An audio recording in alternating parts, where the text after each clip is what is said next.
আসসালামু আলাইকুম। বাংলাদেশের সর্ববৃহৎ digital platform Bidyabari digital classroom থেকে আমি ফুজাইল রহমানী। আপনারা সবাই আমাকে দেখতে এবং শুনতে পাচ্ছেন কিনা একটু কমেন্ট করবেন। সবাই কেমন আছেন?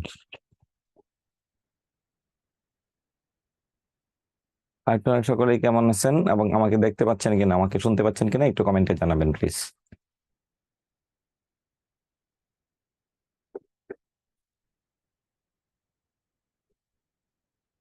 আমাকে শুনতে পাচ্ছেন কি? শুনতে পাচ্ছি, ওয়ালাইকুম সালাম। আচ্ছা, আপনাদেরকে আজকের আগে কি কি পড়িয়েছিলাম একজন একটু কথা বলুন। ওকে, একজন একটু কথা বলবেন যে আজকের আগে আপনাদেরকে আমি কি কি পড়িয়েছিলাম। একজন একটু কথা বলবেন। নাসিমা, নাসিমা আক্তার একটু বলুন কি পড়িয়েছিলাম।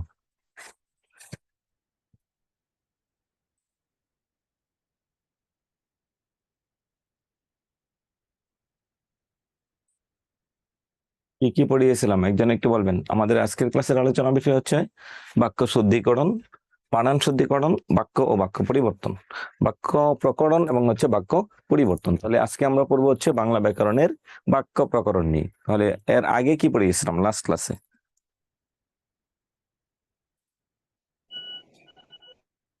উপসর্গ। উপসর্গ পড়িয়েছিলাম, আর কি পড়িয়েছিলাম?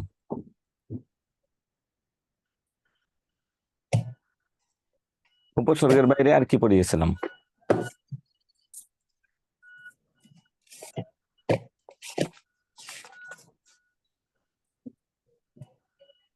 আচ্ছা, আসুন আমরা আজকে শুরু করবো হচ্ছে বাক্য পরিবর্তন এবং হচ্ছে বাক্য রূপান্তর। তো বাক্য পরিবর্তন এবং বাক্য রূপান্তরের মধ্যে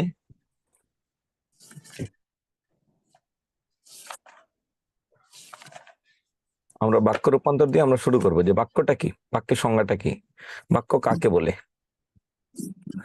বাক্য প্রকরণের দেখুন তো, আপনারা স্ক্রিনে কি দেখতে পাচ্ছেন? আপনারা আমার লেখা আমার ইয়াটাকে, এই পাওয়ার পয়েন্টটাকে দেখতে পাচ্ছেন কিনা একটু কমেন্টে জানাবেন যে আপনি পাওয়ার পয়েন্টের লেখাগুলো দেখতে পাচ্ছেন না কিনা। যে সুবিন্যস্ত পদ সমষ্টি দ্বারা কোনো বিষয়ে বক্তার মনের ভাব সম্পূর্ণ বোঝা যায় তাকে বাক্য বলে।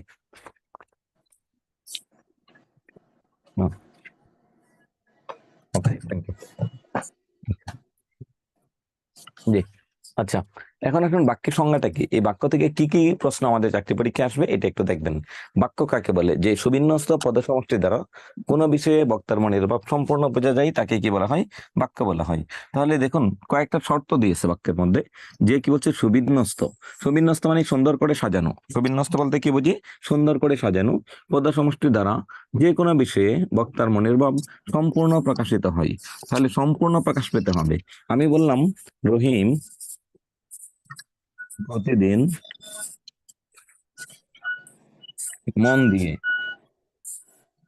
রহিম প্রতিদিন মন দিয়ে বই, আর কিছু বললাম না। তখন আপনার কাছে কেমন মনে হচ্ছে, আর এটা কি আমার বাক্যটা পূর্ণ হলো? এটা একটু বলুন, কমেন্টে বলবেন যে এই যে আমি শব্দটা বললাম রহিম প্রতিদিন মন দিয়ে বই, তাহলে এর পরের অংশটিকে, এই যে বললাম রহিম প্রতিদিন মন দিয়ে বই, এটা আমার বাক্যটা শেষ হয়নি। ইয়েস, এই জি বাক্যটা স্যার। শেষ হয়নি। তাহলে এখানে আমার একটু ভুল আছে। কি ভুল আছে? ওই যে মনের ভাব সম্পূর্ণ প্রকাশ হয়নি, সেটা সঠিক বাক্য নয়। আচ্ছা, আপনাদের কথা বলা শেষ হয়ে গেলে একটু ইয়া করে দিবেন, মিউট করে রাখবেন, একটু আনমিউট করে দিবেন। হ্যাঁ, কথা বলা শেষ হলে, আর যখন কথা বলা প্রয়োজন হয় তখন মিউট করবেন আবার। তাহলে দেখুন, রহিম প্রতিদিন মন দিয়ে বই পড়ে, এই যে বাক্যটা পড়ে বললে আমার বাক্যটা সঠিক ছিল।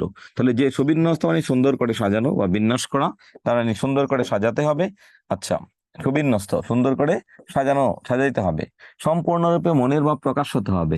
রহিম প্রতিদিন মন দিয়ে বই, আমার বাক্যটা সঠিক না, আমার বাক্যটা সঠিক নাই। কেন সঠিক না? এখানে ভুলটা কি আছে? আকাঙ্ক্ষা আছে, আপনার মনে আরো কিছু জানার ইচ্ছা আছে। রহিম প্রতিদিন মন দিয়ে কি করে? বই পড়ে নাকি পড়ায়, লিখে নাকি লিখাই, বিক্রি করে নাকি কিনে? হ্যাঁ, এরকম কিছু একটা প্রশ্ন আপনার মনের মধ্যে থেকে যাবে। এই যে মনের মধ্যে আপনার প্রশ্নটা থেকে গেল, এটার নামই হচ্ছে কি আকাঙ্ক্ষা। আকাঙ্ক্ষা যদি থাকে তাহলে সেটা আর সঠিক বাক্য হতে পারে না। তাহলে সঠিক বাক্য হতে পারে না। তাহলে একটা বাক্য সঠিক হওয়ার জন্য তিনটে গুণ থাকা দরকার। কি কি গুণ থাকা দরকার আমরা এটা একটু দেখবো। একটা বাক্য সঠিক হওয়ার জন্য কয়টা গুণ থাকা দরকার? তিনটা। এক নম্বরে হচ্ছে আকাঙ্ক্ষা, দুই নম্বরে আসক্তি, তিন নম্বরে হচ্ছে যোগ্যতা। তিনটা গুণ থাকলে সেটার নাম হচ্ছে সঠিক বাক্য। কি কি গুণ থাকবে? এক নম্বরে হচ্ছে আকাঙ্ক্ষা, দুই নম্বরে হচ্ছে আসক্তি, তিন নম্বরে যোগ্যতা। আকাঙ্ক্ষাটা কি? আকাঙ্ক্ষা হচ্ছে যদি কোনো একটা বাক্য বলার পর, কিছুটা অংশ বলার পর আরো কিছু শোনার ইচ্ছা থাকে, তবে এই যে শোনার ইচ্ছা থাকলো, এই ইচ্ছাটাকে বলে হচ্ছে আকাঙ্ক্ষা। এই ইচ্ছাটাকে কি বলে? আকাঙ্ক্ষা বলে। কি আকাঙ্ক্ষা? দেখুন লেখা আছে চন্দ্র পৃথিবীর চারদিকে। এই যে শব্দটা বললাম চন্দ্র পৃথিবীর চারদিকে, বলার সাথে সাথে আপনার মাথার মধ্যে কাজ করতেছে কি? ঘুরে। চন্দ্র পৃথিবীর চারদিকে কি করে? ঘুরে। তাহলে এখানে আমি কি বাক্যটা ক্লিয়ার করেছি? না, ক্লিয়ার করি নাই। তাহলে আপনার মনের মধ্যে আরো কিছু জানার ইচ্ছা আছে, এই যে ইচ্ছা আছে, এটার নামই হচ্ছে আকাঙ্ক্ষা। তাহলে আমি এখানে বললাম রহিম বই পড়ে। তাহলে আমি এই বাক্যের মধ্যে যদি আমি বলি রহিম বই, রহিম বই পড়ে, পড়ে শব্দটা আমি বললাম না, তাহলে এখন বললাম রহিম বই দিয়া আমি লিখে রাখলাম, তাহলে এটার নামই হচ্ছে আকাঙ্ক্ষা। এই বাক্যটা ভুল, এখানে সঠিক না। তাহলে একটা বাক্য সঠিক হওয়ার জন্য আমি একটু আগে পরে পড়াবো কি বাক্য শুদ্ধিকরণ। বাক্য শুদ্ধিকরণ বোঝার জন্য এই বিষয়টা খুবই গুরুত্বপূর্ণ। বাক্য শুদ্ধিকরণ বোঝার জন্য এই বিষয়টি খুবই গুরুত্বপূর্ণ। তাহলে এখানে একটু খেয়াল করুন। তাহলে মূল বিষয়টা কি হলো? রহিম প্রতিদিন মন দিয়ে বই পড়ে অথবা রহিম বই পড়ে। এই যে বাকি যে অংশটা রেখে দিলাম, এটার নামই হচ্ছে কি? আকাঙ্ক্ষা। আকাঙ্ক্ষা হচ্ছে কোনো একটা জানার, কোনো একটা বিষয় জানার ইচ্ছা। বাক্যের অর্থ পরিষ্কারভাবে বোঝার জন্য এক পদের পর অন্য পদ শোনার যে ইচ্ছা, তাই আকাঙ্ক্ষা। শেষ। আকাঙ্ক্ষার পরে কি আছে? যোগ্যতা। আসক্তি। আসক্তি মানে কি? অর্থসঙ্গতি রক্ষার জন্য, অর্থসঙ্গতি মানে অর্থের মিল রক্ষা করার জন্য সুশৃঙ্খল পদবিন্যাস, সুন্দর করে সাজানো পদবিন্যাসকে কি বলে? আসক্তি বলে। দেখুন কি লিখলাম, কাল বিতরণী হবে উৎসব স্কুলে আমাদের পুরস্কার অনুষ্ঠিত। তাহলে বাক্যটা কি ছিল? আমাদের স্কুলে কাল পুরস্কার বিতরণী উৎসব অনুষ্ঠিত হবে। তাহলে এই বাক্যটা ছিল কাল আমাদের স্কুলে পুরস্কার বিতরণী অনুষ্ঠান অনুষ্ঠিত হবে। এই বাক্যটাকে যখন আমি এমনি করে যদি বলি কাল বিতরণী হবে উৎসব স্কুলে আমাদের পুরস্কার অনুষ্ঠিত, তাহলে আপনার মনের ভাবটা আমার মনের ভাবটা বুঝতে আপনার জন্য একটু কষ্টকর হবে। এটার নামই হচ্ছে, এই যে আপনার জন্য একটু কষ্ট হলো, এটি হচ্ছে ভুল। এটার নামই হচ্ছে আসক্তি। পদে সুশৃঙ্খল পদবিন্যাস, সুশৃঙ্খল মানে সুন্দর করে বিন্যাস করা থাকবে। তাহলে বাক্যটা যদি এরকম থাকতো, কাল আমাদের স্কুলে আমাদের স্কুলে পুরস্কার বিতরণী অনুষ্ঠান, পুরস্কার বিতরণী অনুষ্ঠান পুরস্কার বিতরণী উৎসব, পুরস্কার বিতরণী উৎসব অনুষ্ঠিত হবে। এটা ছিল সঠিক বাক্য। তাহলে আসক্তি মানে কি? উল্টাপাল্টা লিখলে অনুষ্ঠিত হবে। উল্টাপাল্টা লিখলে যা হয়, এই উল্টাপাল্টা লিখলে যে ভুলটা হয় তার নামে হচ্ছে কি? আসক্তি। শেষ। তাহলে বাক্যের অর্থসঙ্গতি রক্ষার জন্য সুশৃঙ্খল পদবিন্যাসকে বলা হয় আসক্তি। 3 নম্বরে যে হচ্ছে যোগ্যতা। যোগ্যতার বিষয়টা কি? যোগ্যতা হচ্ছে বাক্যস্থিত পদসমূহের অর্থগত, এই শব্দটা আমার 9-10 বোর্ড বইয়েও ভুল আছে, ঠিক করবেন। এটা হচ্ছে অর্থগত এবং ভাবগত মিলবন্ধনকে যোগ্যতা বলে। বাক্যস্থিত পদসমূহের অর্থগত এবং ভাবগত মিল, দুইটা শর্ত দিয়েছি। একটা হচ্ছে অর্থগত, এটা হচ্ছে ভাবগত। একটা হচ্ছে অর্থগত, এটা হচ্ছে ভাবগত। অর্থগত এবং ভাবগত মিলবন্ধনকে কি বলে? যোগ্যতা বলে। দেখুন, বর্ষার বৃষ্টিতে প্লাবনের সৃষ্টি হয়, বাক্যটা সঠিক। কিন্তু এখন যদি আমি বলি বর্ষার বৃষ্টিতে, বর্ষার বৃষ্টিতে খরার সৃষ্টি হয়, কি বললাম? খরার সৃষ্টি হয়। বর্ষার বৃষ্টিতে খরার সৃষ্টি। তাহলে আমার বাক্যটা কি ভুল নাকি সঠিক? অবশ্যই ভুল। কেন? বর্ষার বৃষ্টির কি যোগ্যতা আছে খরা সৃষ্টি করা? খরা মানে কি? খরা মানে অনাবৃষ্টি, বৃষ্টি নাই, মাঠ ফেটে চৌচির হয়ে গেছে, এটার নাম হচ্ছে অনাবৃষ্টি। তাহলে এটার নাম হচ্ছে খরা। তাহলে বর্ষার বৃষ্টির যোগ্যতা নাই কিসের জন্য? খরা সৃষ্টি করার। এটা হচ্ছে যোগ্যতাগত ভুল। তাহলে বর্ষার বৃষ্টিতে প্লাবনের সৃষ্টি হয়, ইয়েস, প্লাবন তৈরি বর্ষার বৃষ্টি সম্ভব। যখন টানা অতিবৃষ্টি হয়, ভারী বৃষ্টি, টানা প্রবল বর্ষণে দেখবেন হচ্ছে আপনার কি হয়? বন্যা তৈরি হয়েছে, বন্যাই হচ্ছে প্লাবন। বন্যার অপর নাম হচ্ছে কি? প্লাবন। তাহলে মূল বিষয়টা কি দাঁড়ালো? পার্টিসিপেন্ট কয়জন? পার্টিসিপেন্ট একটু ইয়া করে অংশগ্রহণ করেছে কয়জন? আচ্ছা, ও কি বলতে যাচ্ছে আর একটু বলার সুযোগ দেন। ও আমাকে একটু পানি দিবেন, আনমিউট করা। আচ্ছা, কি কি বলতে যাচ্ছেন বলুন, নাম কি তার? আবিরুল ইসলাম, বলুন কি বলতে যাচ্ছেন? আপনাকে আনমিউট করা আছে, আপনি একটু বলুন আমাকে কি বলতে যাচ্ছেন। আসসালামু আলাইকুম স্যার। ওয়ালাইকুম সালাম, কেমন আছেন? কোথা থেকে ক্লাসে বসছেন? স্যার আমি গাজীপুর থেকে স্যার। হ্যাঁ, কোথা থেকে? Gazipur sir, Dhaka Gazipur sir. হ্যাঁ হ্যাঁ হ্যাঁ, বলুন। স্যার আপনি স্যার আমাদের স্যার এর আগের লেকচারে স্যার উপসর্গ পড়াইছিলেন স্যার। উপসর্গতে স্যার এখন স্যার আমরা যখন স্যার এটা পড়ার পরে স্যার যখন আমরা স্যার সলিউশন করতে গেলাম স্যার, গুরুত্বপূর্ণ প্রশ্ন বা এমসিকিউ যেগুলো স্যার দেওয়া আছে স্যার, অনেক এমসিকিউ স্যার আমরা স্যার মানে সমাধান উত্তরটা দেওয়া আছে, কিন্তু কিভাবে স্যার সমাধান হয়েছে এটার ব্যাখ্যা বা কোনো কিছুই নাই স্যার। আমরা বুঝতে পারতেছি না, যেমন স্যার বড় বড় যেই লাইনগুলো আছে এগুলোর মধ্যে কয়টা উপসর্গ আছে, এই জিনিসগুলো স্যার আমরা করতে পারতেছি না স্যার। কারণ এইটা যদি স্যার আপনি একটু সলভ ক্লাস দিয়ে বা এই এমসিকিউ এর জন্য কি স্যার কোনো ব্যাখ্যা তো দেওয়া নাই স্যার, এই জন্য স্যার আমাদের এমসিকিউ করতে অনেক স্যার প্রবলেম হচ্ছে স্যার। ওকে, ওকে, তাহলে হচ্ছে এটা সমাধান হচ্ছে আমাদের একটা সলভ ক্লাস হবে, যেটা আপনি ওই যে আমরা পড়ানোর পর প্রত্যেকটা সাবজেক্টে আমরা পড়ানোর পর যখন আপনি কোনো একটা বিষয় ক্লিয়ার করতে পারেন না, যখন দেখবেন কোনো একটা বিষয় আপনার ক্লিয়ার না, আপনি ক্লিয়ার হচ্ছে না, তখন এই বিষয়গুলো আমাদের সলভ ক্লাস হবে, এটা একটু মার্ক করে রাখতে হবে আপনাকে। আর আপনি যদি এখন মার্ক করে রাখতে না পারেন তখন কিন্তু খুঁজেই পাবেন না যে আপনার প্রবলেম কোনটা। বুঝতে পেরেছেন? জি স্যার। ওকে, আপনারা কোন কোন বিভাগের আছেন? স্যার ঢাকা চট্টগ্রাম বিভাগ স্যার। ঢাকা আর চট্টগ্রাম বিভাগ। ওকে, তাহলে আসুন, বর্ষা বৃষ্টিতে খরার সৃষ্টি হলো, এই বাক্যটা হচ্ছে ভুল। আর কারণ স্যার আরেকটা বিষয় স্যার, হ্যাঁ, হ্যাঁ, স্যার ওই যে স্যার ওই দিন স্যার বললাম যে ফাইভ মানে পঞ্চম লেকচারে স্যার ওই যে আমাদের যে স্যার এই যে নিত্য পুরুষ তারপরে সাধারণ স্যার, এটা যে 9-10 এর বইয়ের কথা বলছেন স্যার, 9-10 এর বই তো স্যার কালেকশন করছে, কিন্তু স্যার 9-10 এর বইয়ে স্যার এগুলো স্যার নাই স্যার। 9-10 বই এইভাবে থাকবে না। 9-10 বইয়ে একটা শব্দের পুরুষবাচক একটা শব্দের স্ত্রীবাচক এইভাবে আছে, কিন্তু 9-10 বই থেকে হুবহু আসে না বিদায় আমি যেভাবে আসে ওইভাবে বলে দিয়েছি। যে হচ্ছে ভাইয়ের বিপরীতে বোন সাধারণ অর্থে, ভাইয়ের বিপরীতে ভাবি বিবাহোত্তর অর্থে, ভাইয়ের বিপরীতে দুটো পুরুষ স্ত্রীবাচক শব্দ আছে বোন এবং ভাবি, এইভাবে পরীক্ষায় আসে।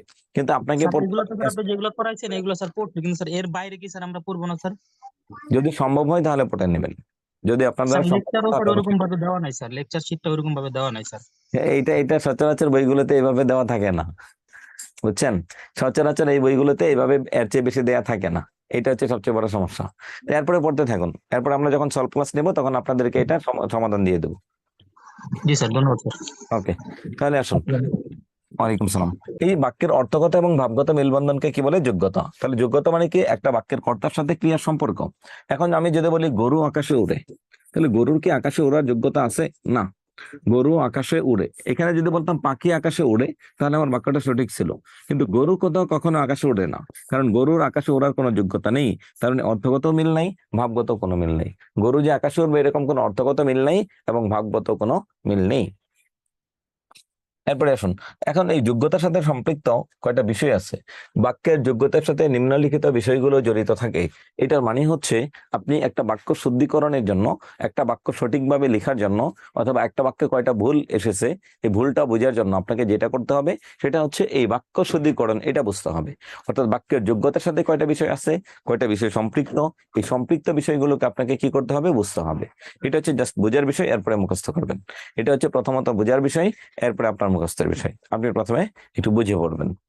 তাহলে আমরা যাবো হচ্ছে প্রথমে রীতিসিদ্ধ অর্থবাচকতা। কেন একটা বাক্যের যোগ্যতা সমস্যা হয়, যোগ্যতা বিনষ্ট হয়, কেন এবং কি কারণে, এটা আমরা একটু দেখব। কেন এবং কি কারণে আমাদের যোগ্যতা বিনষ্ট হয়। আচ্ছা, কি লিখছেন? একজনে কি লিখছেন? শারীরিক অসুস্থতার জন্য আজকের ক্লাসটি করতে পারছি না স্যার, কর্তৃপক্ষের কাছে অনুরোধ ক্লাসটি একটু তাড়াতাড়ি দিবেন, মানে রেকর্ড ক্লাসটি। আচ্ছা ঠিক আছে, আমরা অফিসকে জানাবো, যেন রেকর্ড ক্লাসটি আপনি আবার পান।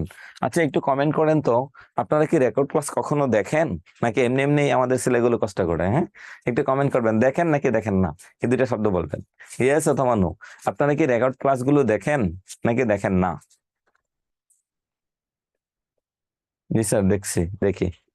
দুইজনে বলেছেন দেখি, তিনজনে বলেছেন দেখি, চারজন, পাঁচজন, ছয়জন। আপনারা রেগুলার কয় ঘন্টা করে পড়ালেখা করেন? স্যার রেকর্ড ক্লাস দেখে নোট করি। থ্যাংক ইউ, থ্যাংক ইউ, এটাই দরকার, এটাই দরকার।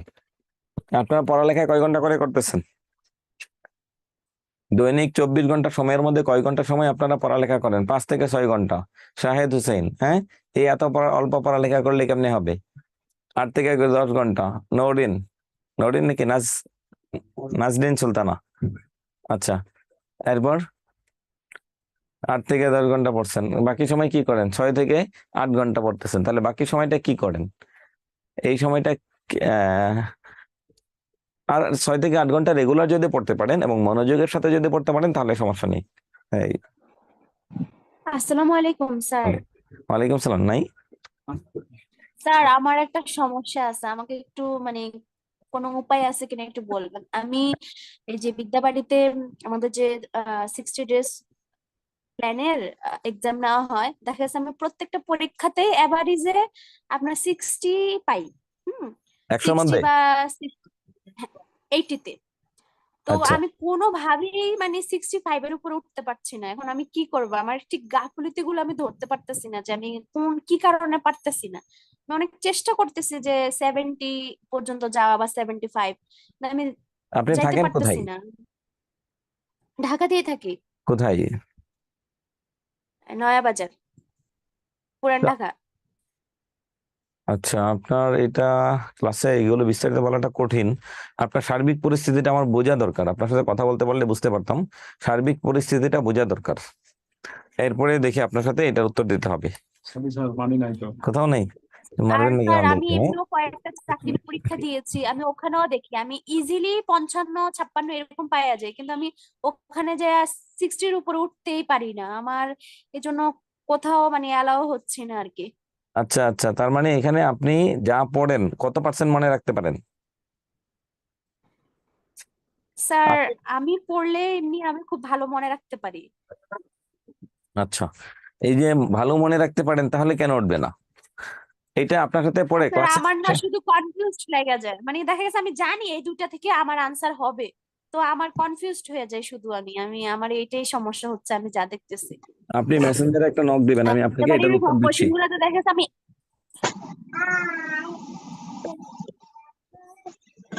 আচ্ছা, এখন আসুন, আপনি এই ইয়াতে মেসেঞ্জারে একটু নক দিন আমাকে, আমি পরে এটা সময় নিয়ে বলতে হবে আপনাকে। আপনার প্রবলেমটা আরো বুঝতে হবে, কেন পারতেছেন না, কোন সাবজেক্ট পারতেছেন না, কতটুকু পেরেছেন, এটা একটু বুঝিয়ে শুনে এরপরে সময় নিয়ে আপনাকে এটার উত্তর দিতে হবে। আর আশা করি আপনি খুব আর পড়ালেখা আমি বাংলা আর ইংলিশ খুব ভালো পারি, বাংলা আর ইংলিশ পারি, কিন্তু আমার ম্যাথে কিছু আটকায়। আর হচ্ছে আন্তর্জাতিক আমি অত ভালো পারি না। আচ্ছা, আন্তর্জাতিক পারেন না, তার পিছনে নিশ্চিত কোনো কারণ আছে। তাহলে কি কারণ আছে? মানচিত্র বুঝেন না হয়তো। এখন মানচিত্রটা ভালো করে বুঝতে হবে। আপনি কষ্ট করে মেসেঞ্জারে একটা নক দেন, আমি পরবর্তীতে সময় নিয়ে আপনাকে বলছি। বা আপনি না, যে কোনো একজন, যে যে কারো যদি কোনো কিছু প্রবলেম হয় ক্লাসের বাইরে, কারণ ক্লাস তো আমার ফিক্সড সময়, 2 ঘন্টার মধ্যে শেষ করাটা কঠিন। এর বাইরে আপনি কেন পারতেছেন না, কি পারতেছেন না, আপনার প্রবলেমটা কোথায়, এটা আমরা একটু দেখবো। এটা একটু আমরা সময় নিয়ে আচ্ছা আপনাকে ঠিক দেখবো, আছে। বুঝতে পেরেছেন? ওকে। আচ্ছা ঠিক আছে স্যার। এইটা হচ্ছে আমার আইডি, এইটাতে আপনি মেসেঞ্জারে নক দিয়ে আমাকে শুধু আপনার পরিচয় দিন প্রথমে। যে কেউ যদি নক দিতে চান, প্রথম কাজ হচ্ছে আপনার পরিচয় আমাকে ক্লিয়ার করবেন, যে আমি অমুক বেচের অমুক, তাহলেই আমি বুঝতে পারবো। ওকে। স্যার একটা বিষয় স্যার, হ্যাঁ, বলুন। স্যার আমাদের স্যার যে স্যার বিদ্যাবাড়িতে স্যার নতুন করে একটা কোর্স চালু হয়েছে স্যার, যে জব সলিউশনের জন্য স্যার। হ্যাঁ, স্যার আমাদের কি স্যার জব সলিউশনটা করার কি স্যার দরকার আছে স্যার? অবশ্যই অবশ্যই, জব সলিউশনের কোনো বিকল্প নাই। সেটা আপনি প্রাইমারির জন্য বলবো, বিসিএস এর জন্য বলবো, ব্যাংকের জন্য বলবো। আমরা আমরা তো সারা দিন শেষে ঘুরে ফিরে। জি স্যার, এইটাই আইডি। কে মেসেঞ্জার একজন নক করেছেন, যে আপনার মেসেঞ্জার আইডিটা কি, এটা লিখে দিছিলাম। এটা FUZAIL RAHMANY। আচ্ছা, এখন আসুন, অবশ্যই আপনার জব সলিউশন কোর্স করা দরকার আছে।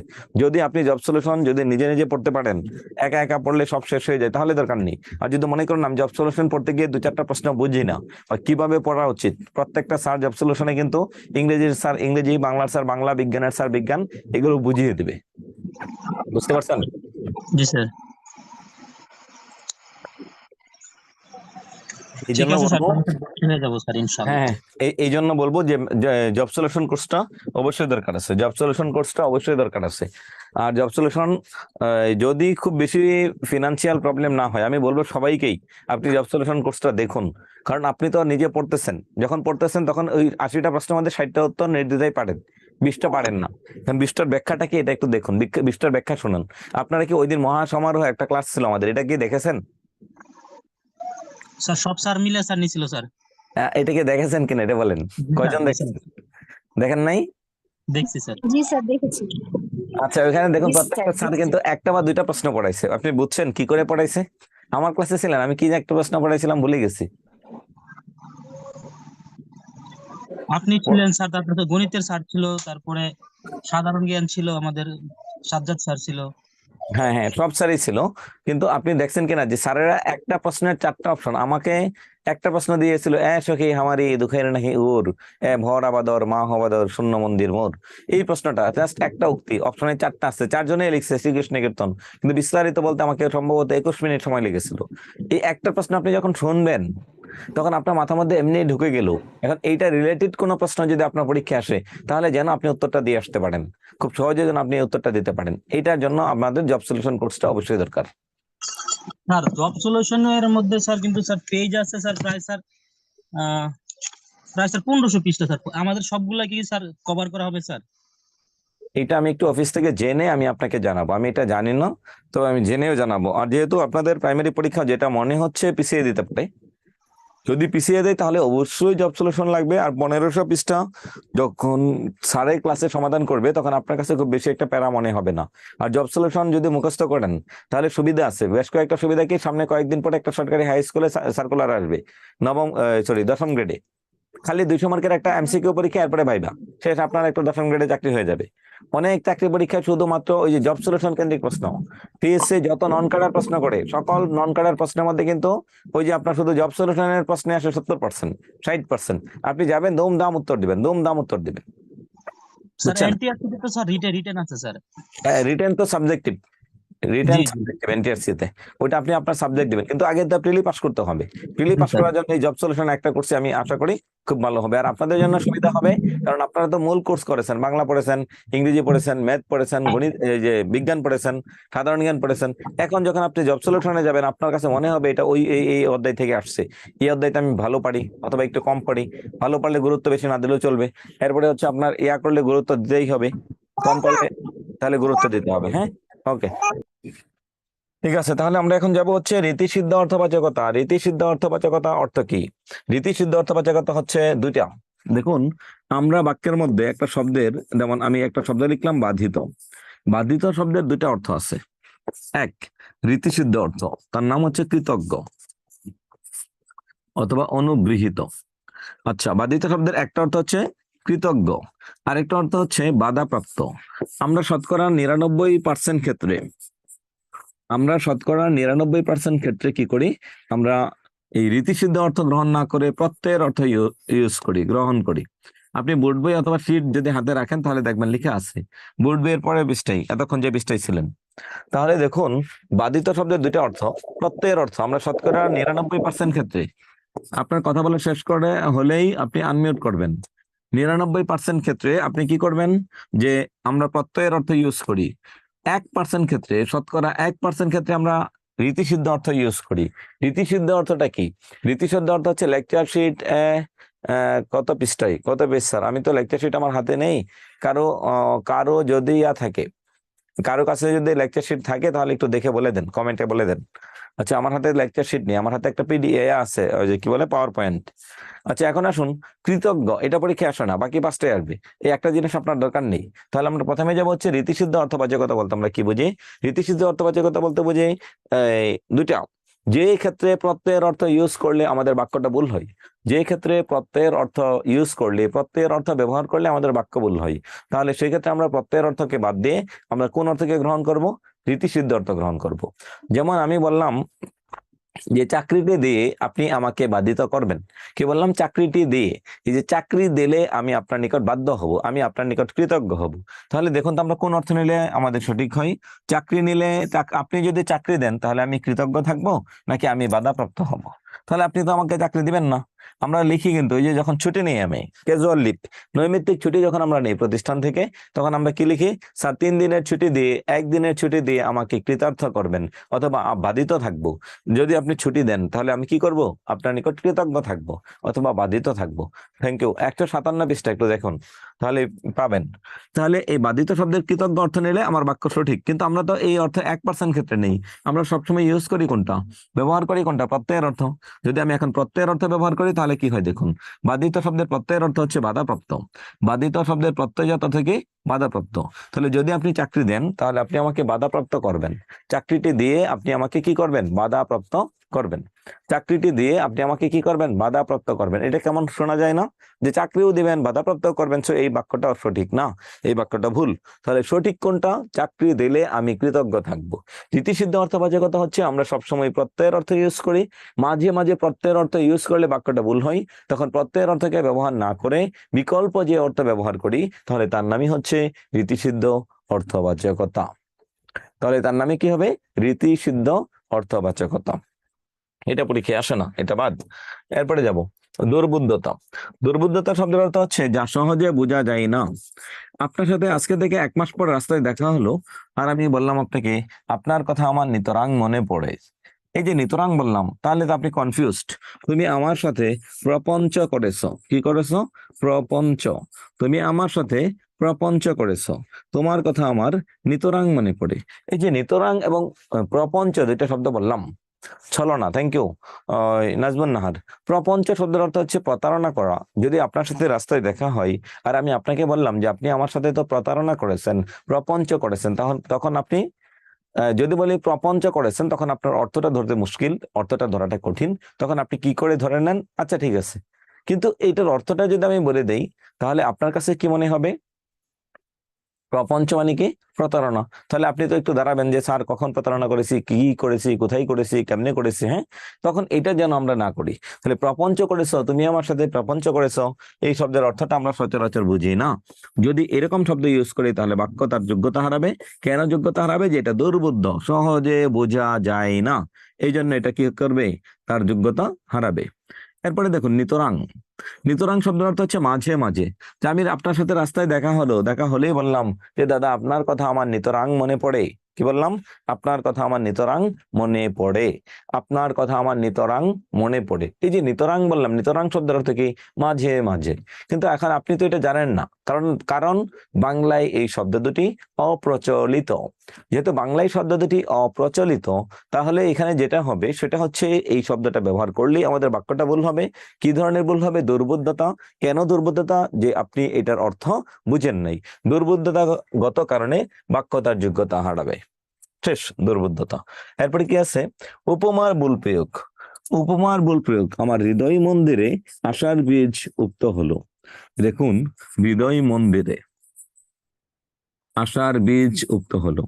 তাহলে বীজ কি কখনো হৃদয়ের মন্দিরে বপন করা যায়? না, হৃদয়ের মন্দিরে বপন করা যায় না। তাহলে বীজ বপন করবেন কোথায়? বীজ বপন করবেন ক্ষেতের মধ্যে, মাটির মধ্যে। মাটির যখন সে উত্তাপ পাবে, মাটির উত্তাপ পাওয়ার পর সে কি করবে? একটা অঙ্কুর বের করবে, অঙ্কুর বের হবে। কিন্তু আপনি যদি হৃদয়ে বীজ বপন করেন, সেখানে তো মাটি নাই। হৃদয়, হৃদয় মাঝে, হ্যাঁ, বীজ লাগানো যায় না। Thank you. হৃদয়ের মধ্যে কি করা যায় না? কখনোই বীজ লাগানো যায় না। এখন হৃদয় তো বলতে পৃথিবীতে কোনো জায়গায় নেই যে এটার নাম হচ্ছে হৃদয়। হৃদয় বলতে পৃথিবীতে কোনো জায়গায় নাই। তাহলে হৃদয় মাঝে আষাঢ় বীজ যুক্ত হলো। এই যে আষাঢ় বীজ যুক্ত হলো, এই শব্দটা কিন্তু ভুল। তাহলে আমাকে কি করতে হবে? আমার হৃদয়ের ক্ষেতে আষাঢ় বীজ যুক্ত হলো, এই শব্দটা ব্যবহার করতে হবে। তাহলে মূল বিষয়টা আসুন, উপমার ভুল প্রয়োগ। উপমা যদি বাস্তবতার সাথে মিল না থাকে তাহলে এই বাক্যটা ভুল। তাহলে আমি যদি বলি, ওই যে মমতাজের একটা গান আছে না, ছেলে তো নয় যেন, বাকিটাকে একটু কমেন্টে লিখুন।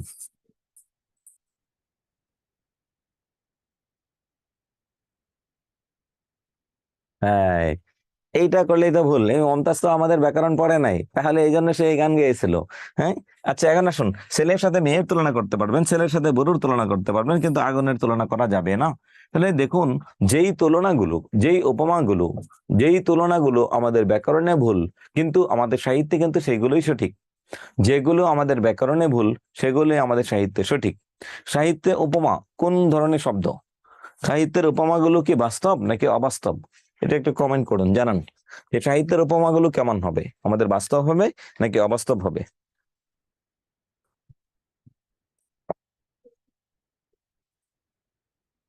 কেউ যদি পারেন একটা কবিতার লাইন বলুন যেটা অবাস্তব তুলনা। যে কোনো কবিতার লাইন, জীবনে যেই ক্লাসে পড়ে থাকেন।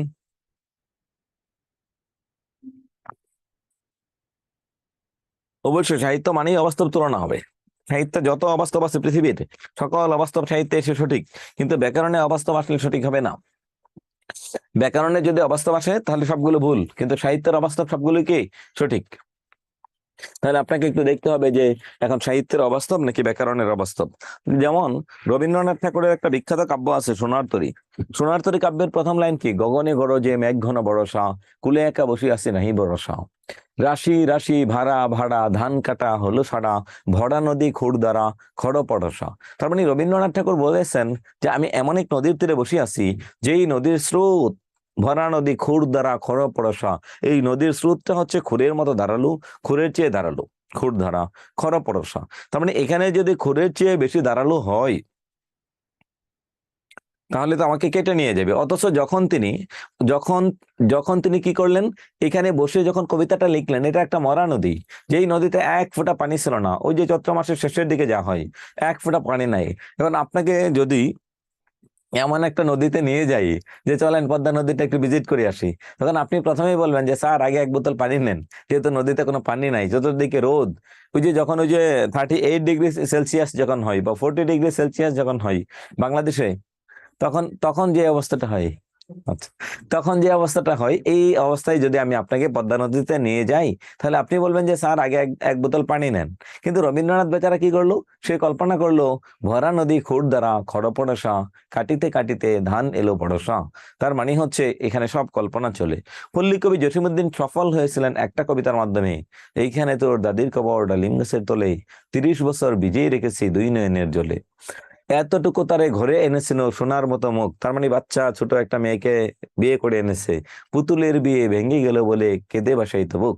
এই যে তার কল্পনা, এই যে তার উপমা, সে একটা বাচ্চা ছেলে, একটা ব্যাচেলর ছেলে, সে কি করলো, আমি বিয়ে করেছি কাকে, শুধু রূপমা ও রূপক উপমাগুলো কি করে দিয়েছিল, যাইবার কালে ফিরে ফিরে তারে দেখে লইতাম কত, পিছনের দিকে তাকাতাম, একথা লইয়া ভাবিসাব মোরে তামাশা করিত শত।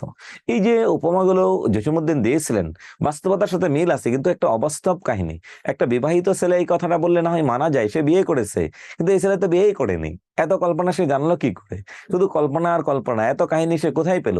তার সব কিছু কল্পনা। এই কল্পনার উপর ভিত্তি করে যে সাহিত্যগুলো রচনা করা হয়, তার নামই হচ্ছে সাহিত্য। কিন্তু আমাদের ব্যাকরণে সকল কল্পনা ভুল। আবার সে বলেছিল যে এখানে, সে কিন্তু বলেছিল, কি বলেছিল, যে এখানে টোটাল মৃতের মানুষের সংখ্যা আছে কয়জন? 5 জন। তার ওয়াইফ মারা যায়, তার ছেলে মারা যায়, ছেলেকে বিয়ে করাই, তার ওয়াইফ মারা যায়, ছেলের বউ মারা যায়, এরপরে তার বড় নাতিন মারা যায়, এরপরে ছোট নাতিনকে ধরে নিয়ে সে গল্প করে, আই আই দাদু গলাগলি দড়ি, কেঁদে যদি হয় সুখ, আহারে কি কষ্ট। হ্যাঁ, আচ্ছা, এই যে কবিতা যদি আসুন, বাংলায় আরো শত শত কবিতা আছে। কাজী নজরুল ইসলামের কবিতা, দুলক গুলক বুলক বিদিয়া খুদার আসন আরশে দিয়া, হ্যাঁ, আমি মৃগী লাথি মারি ছিন্ন ভিন্ন করি ব্রিটিশ রানীর বুক। এই যে কবিতার লাইন, নজরুল কোনোদিন পারবে না। দুলক গুলক বুলক বিদিয়া খুদার আসন আরশে দিয়া, কোথায় দুলক, এরপরে গুলক, এরপরে ভুলক, এরপরে খুদার আসন, এরপরে আরশে আজিম। এইটাকে পার হয়ে সে এমন এক লাথি দিবে, যেই লাথি দিয়েছিল ভগবান বিষ্ণুকে, মৃগী দিয়েছিল।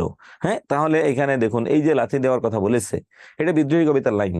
এটাও কল্পনা, যা আছে সব কল্পনা আর কল্পনা। সাহিত্যে কল্পনা আর কল্পনা চলে, কিন্তু ব্যাকরণে তেমন কোনো কল্পনা চলে না।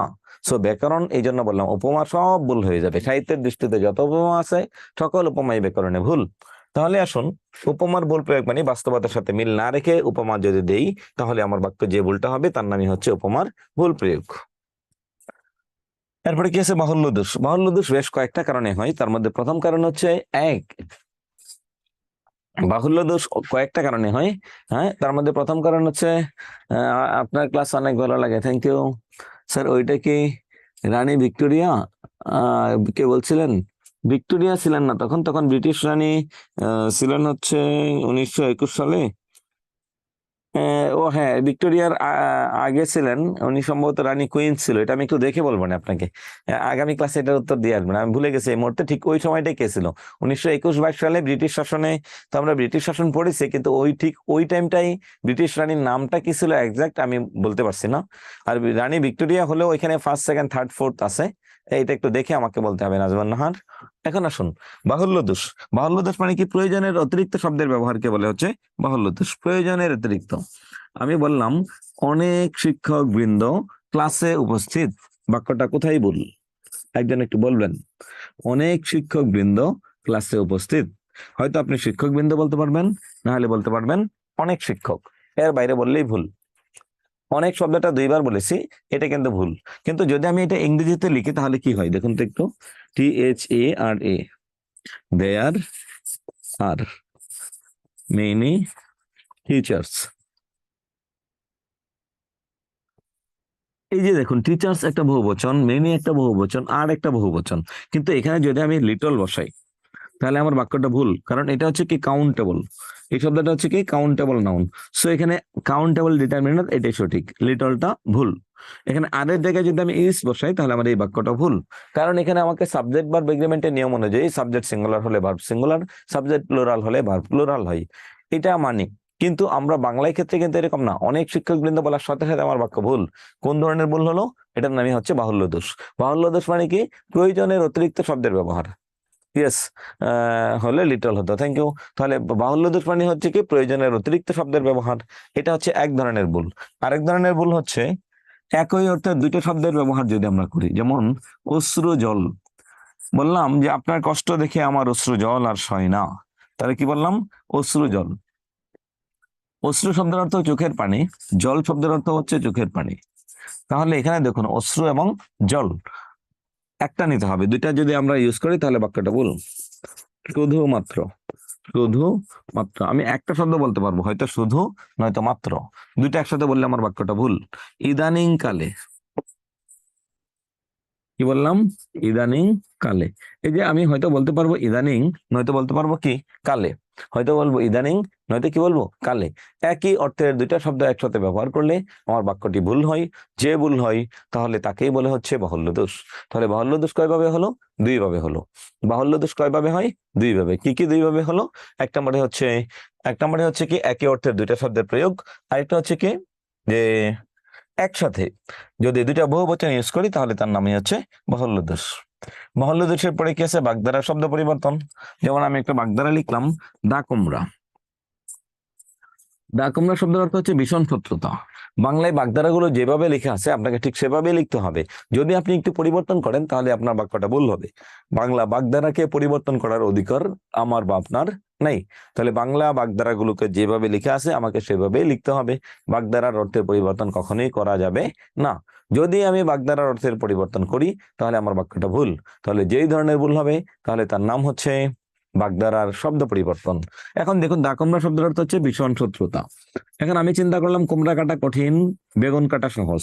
এখন আমি যদি বলি দুই ভাইয়ের মধ্যে দা বেগুনের সম্পর্ক চলছে, তাহলে এটাই ভুল, কারণ দা বেগুনের সম্পর্ক হয় না। তাহলে সঠিক কোনটা? দা কুমড়া। বাগধারা যেভাবে আছে ঠিক সেভাবে ইউজ করতে হবে। যদি বাগধারার মধ্যে অর্থের পরিবর্তন করেন তাহলে আমার বাক্যটা ভুল হবে। তাহলে যে ধরনের ভুল, বাগধারা শব্দ পরিবর্তনের কারণে বাক্য তার যোগ্যতা হারাবে। গুরুচণ্ডালী দোষ। গুরুচণ্ডালী দোষ দুই ভাবে হয়। এক, তৎসম শব্দের সাথে বাংলা শব্দের মিশ্রণ। লিখলাম সব একটা তৎসম শব্দ, দাহ একটা তৎসম শব্দ, এটা সঠিক। আচ্ছা, মরা একটা বাংলা শব্দ, পুরা একটা বাংলা শব্দ। মরা একটা বাংলা শব্দ, পুরাকে একটা বাংলা শব্দ, এটাও সঠিক। কিন্তু আমি এখন যদি বলি শবদাহ, শবপুরা, তাহলে এটাই কিন্তু ভুল। শবপুরা শব্দটা ভুল, কারণ হচ্ছে কি একটা বাংলা শব্দ একটা তৎসম শব্দ, এই জন্য ভুল। অথবা এখন যদি আমি বলি মরা দাহ, তাহলেও ভুল, কারণ একটা বাংলা শব্দ একটা তৎসম শব্দ। বাংলা এবং তৎসম শব্দের সংমিশ্রণ যদি ঘটে তাহলে বাক্যটা ভুল হয়। যে ধরনের ভুল হয় তার নাম হচ্ছে গুরুচণ্ডালী দোষ। বাংলা এবং তৎসম শব্দের যদি মিশ্রণ ঘটে তাহলে যে ভুলটা হয় তাহলে তার নামই হচ্ছে কি গুরুচণ্ডালী দোষ। একটা ভাব। আরেকটা ভাব হচ্ছে সাধু এবং চলিত ভাষার মিশ্রণ। যদি কোনো একটা বাক্যের মধ্যে সাধু এবং চলিত ভাষার মিশ্রণ করেন, যেমন আমি পড়ালেখা করে বড় হয়ে যাইব, বলেন কমেন্টে লিখুন এই বাক্যে ভুলটা কোথায়? পড়ালেখা করিয়া বড় হইয়া যাইব, যদি বাক্যটা এমন হতো তাহলে বাক্যটা সঠিক ছিল। পড়ালেখা করিয়া বড় হইয়া যাইব, করে এটা শর্ট রূপ, এটা একটা, করে এবং হয়ে দুটো একই, আর যাইবটা একটা ভিন্ন। একটা সাধু একটা চলিত, একটা সাধু একটা চলিত। তোমার সাধু এবং চলিত ভাষার মধ্যে যদি শব্দের অর্থের পার্থক্য হয়, যদি সাধু এবং চলিত ভাষা দুইটা একসাথে ইউজ করেন তাহলে আমার বাক্যটি ভুল হবে। যদি বলেন এটা কোন ধরনের ভুল, তাহলে এটার নাম হচ্ছে গুরুচণ্ডালী দোষ। এই পর্যন্ত আপনাদের কারো কোনো প্রশ্ন আছে কিনা বলুন? এই পর্যন্ত যে পড়েছেন কারো কি কোনো প্রশ্ন আছে? একটু বলবেন, কথা বলতে হবে না আমার স্যার, সাথে। এই পর্যন্ত নাই, কিন্তু স্যার আমার অন্য জায়গায় একটা প্রশ্ন আছে। বলুন বলুন। স্যার, বিশেষ্য বিশেষণে ঋ হ্যাঁ, আর ঋণী এর এর মধ্যে কোনটা বিশেষ্য কোনটা বিশেষণ? আচ্ছা, আপনার কাছে কি মনে হয় কোনটা কোন পদ হতে পারে? স্যার, আমার কাছে মনে হচ্ছে ঋণ বিশেষ্য আর ঋণী বিশেষণ। ঋণী বিশেষণ, আর ঋণটা কি? বিশেষ্য। আচ্ছা, বইয়ের মধ্যে কি পাইছেন? আহ, স্যার, বইয়ের মধ্যে আমি দুইটা বইতে দুই রকম পাইছি, এই জন্য আপনাকে জিজ্ঞেস করছি। আচ্ছা, এই ঋণ এবং ঋণী দুইজনের মধ্যে কারো কোনো প্রশ্ন আছে? অন্য কারো?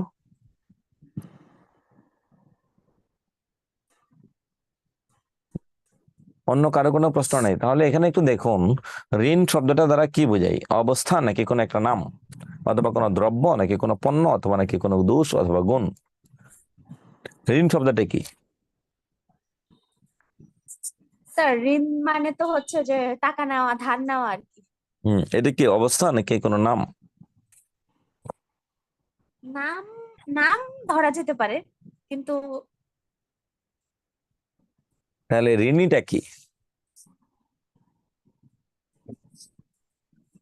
স্যার লোভ। ঋণী তো তাহলে এটা একটা গুণ হইতে পারে, বা একটা মানে দোষ বা কিছু এরকম। আচ্ছা, ঋণ, আমি এটাই ক্লিয়ার দায়ী। করতে চাচ্ছি, লোভ এবং লোভী।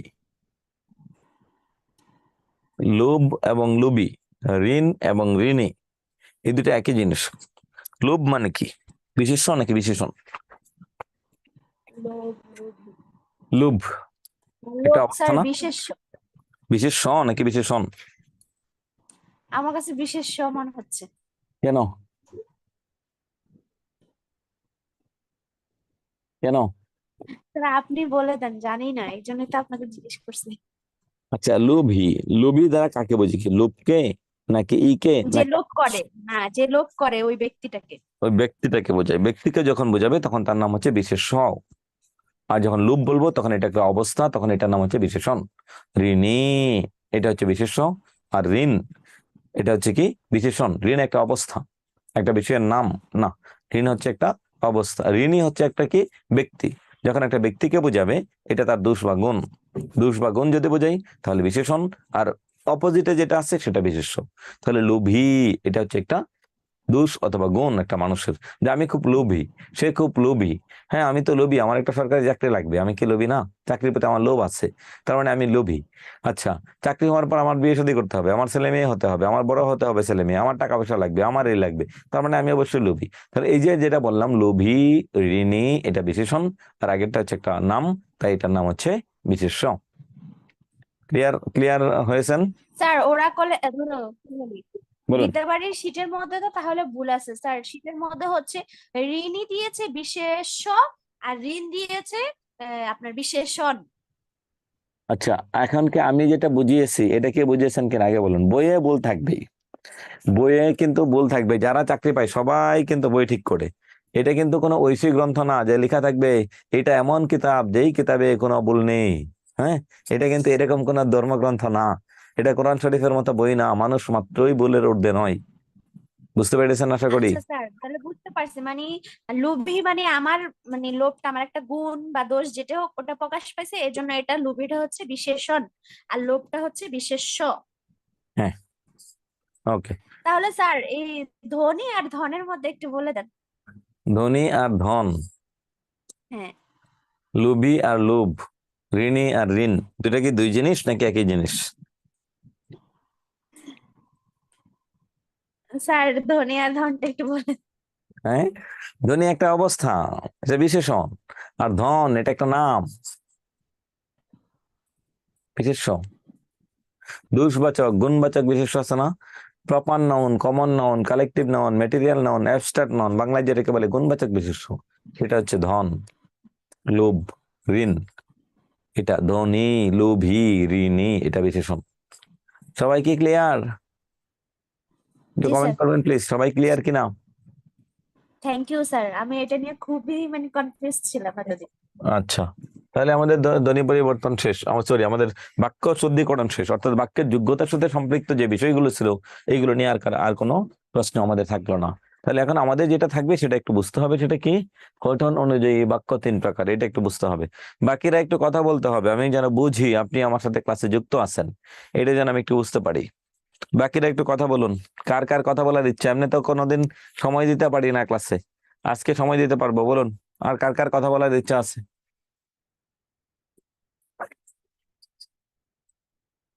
কারো কথা বলার ইচ্ছা থাকলে আপনি বলতে পারবেন। স্যার সমাস আর কারকটা একটু ভালো করে পড়ায়, বিশেষ করে সমাস। সমাসটা একেবারে আমার সবসময় তৎপুরুষ আর বহুব্রীহির মধ্যে যুদ্ধ লাগেই থাকে, আমি সবসময় ভুল করি এই দুইটা। সমাস কি পড়িয়েছি? না স্যার, এই জন্য মানে আগে ভাগে বলে দিচ্ছি যে এখানে সমস্যা হয়। আচ্ছা, কি কি পড়াইছি আপনাদেরকে আজকে? কত নম্বর লেকচার? 6 number lecture sir. আচ্ছা স্যার 5 নাম্বার লেকচারেরই স্যার লাস্টের দিকে পড়াচ্ছেন স্যার। আচ্ছা, তাহলে আপনি একটু মাথায় রাখবেন, সেটা হচ্ছে যেদিন সমাস এবং প্রত্যয় পড়াবো সেই দিন 9-10 বোর্ড বইটা আপনি হাতে নিয়ে বসবেন। 9-10 বোর্ড বই পুরাতনটা যদি হাতে নিয়ে বসেন এবং যেখানে না বুঝেন সেখানে আমাকে একটু প্রশ্ন করবেন। আরো যদি সম্ভব হয় যেদিন সমাস পড়াবো ওই দিন স্যার আমি আমাদের 6 পড়ানোর নাম্বার লেকচারটা পড়ানো হয় নাই স্যার, 7 নাম্বার লেকচারে স্যার আমরা চলে আসছি স্যার। 6 নম্বর পড়ানো হয়নি। জি স্যার, হয় নাই স্যার। আচ্ছা, তাহলে আমি অফিসকে জানাবো, এবং আপনারা একটু জানাবেন যেন ওরা ভুলে না যায়। কারণ এখানে প্রত্যেকটা আপনাদের এখানে আমাদের বহুত পেজ প্যারালালি 5টা 4টা স্টুডিওতে ক্লাস চলছে, কিন্তু এখানে যেটা হয় এই এই জন্য আমাদের এই সবার জন্য মনে রাখাটা কঠিন, বুঝছেন? এটা মনে রাখাটা কঠিন কিন্তু।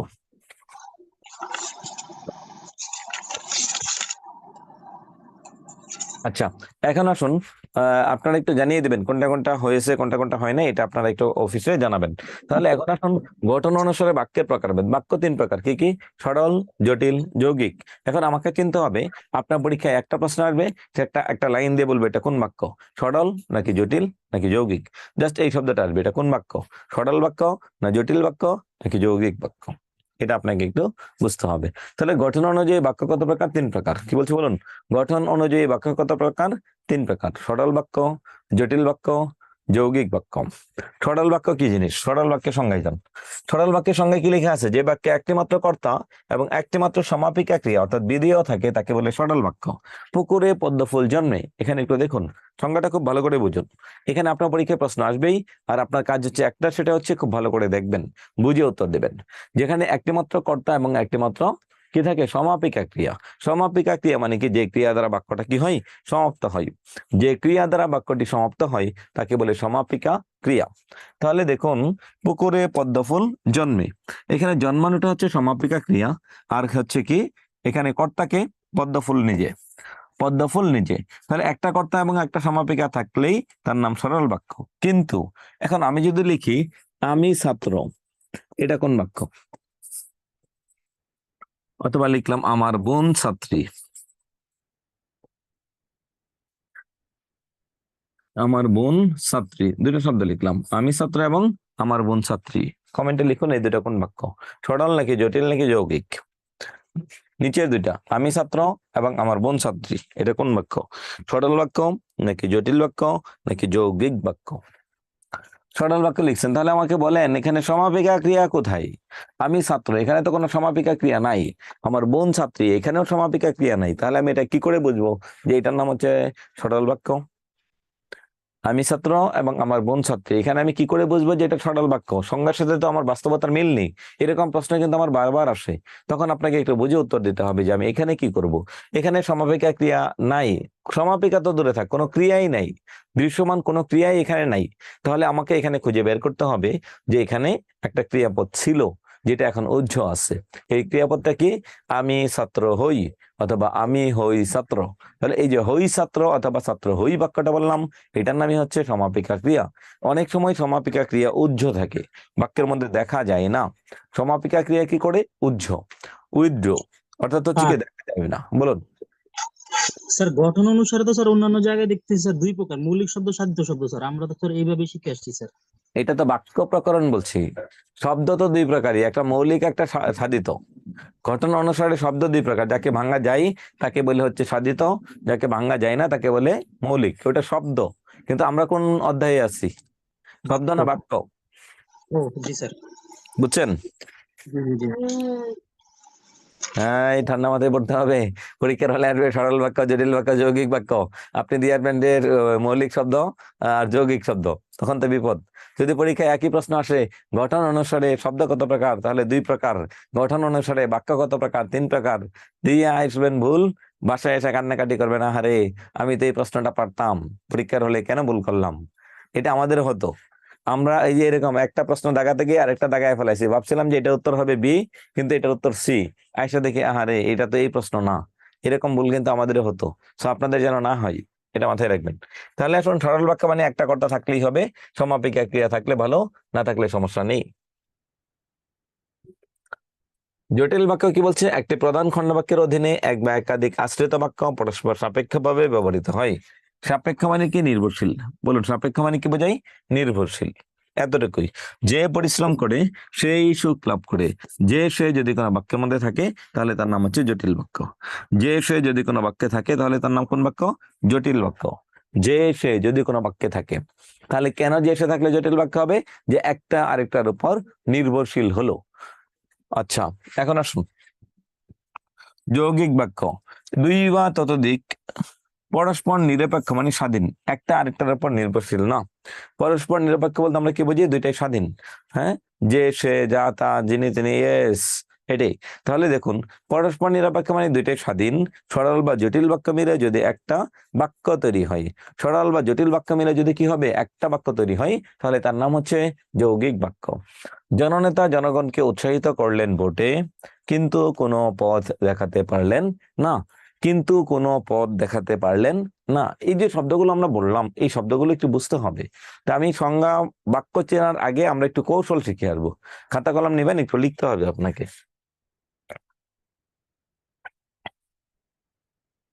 সরল বাক্য।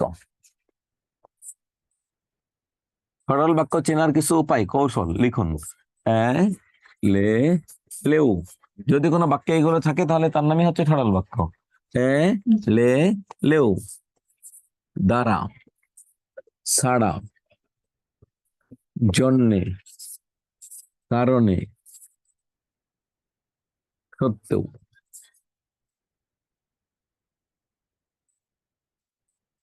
যদি কোনো বাক্যে এইগুলো থাকে তাহলে তার নাম অবশ্যই কোন বাক্য হবে? সরল বাক্য হবে। কিন্তু ছোট বার, অথবা, নতুবা, কিংবা এগুলো থাকলে হচ্ছে যৌগিক। হ্যাঁ, সরল। জটিল বাক্যটা দেখুন।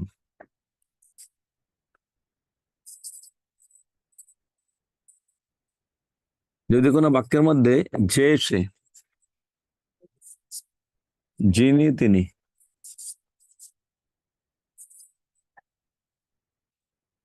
যত তত, যখন তখন,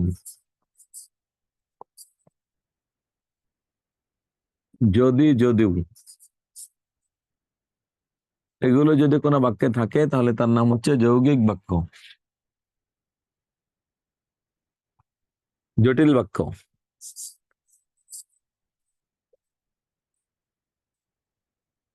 যৌগিক বাক্য।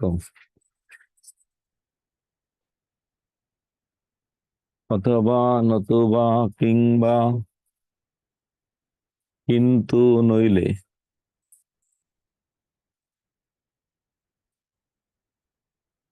এবং, সুতরাং, কমা, এগুলো যদি কোনো বাক্যে থাকে তাহলে তার নাম হচ্ছে যৌগিক বাক্য।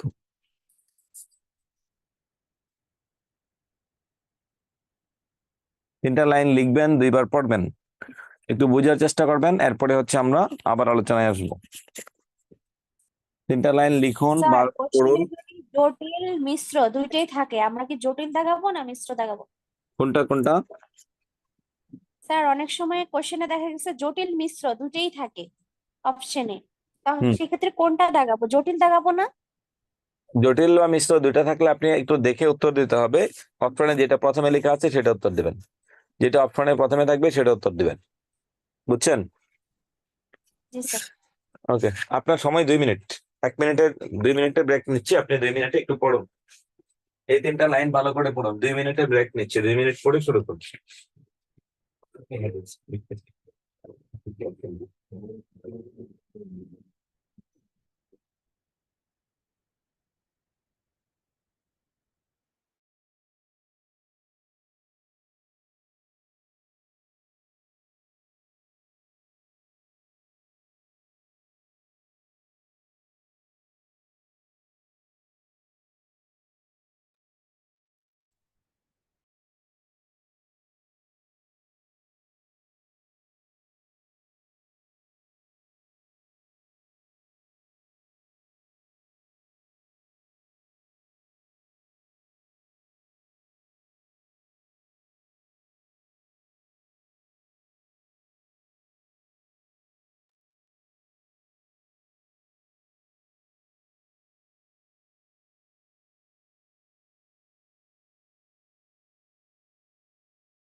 সুতরাং এর পরে লেখাটা বুঝতে পারছি না, এবং সুতরাং কমা, কম ওইকার মা কমা, এবং সুতরাং এবং কমা, কম ওইকার মা কমা লাস্টের শব্দটা।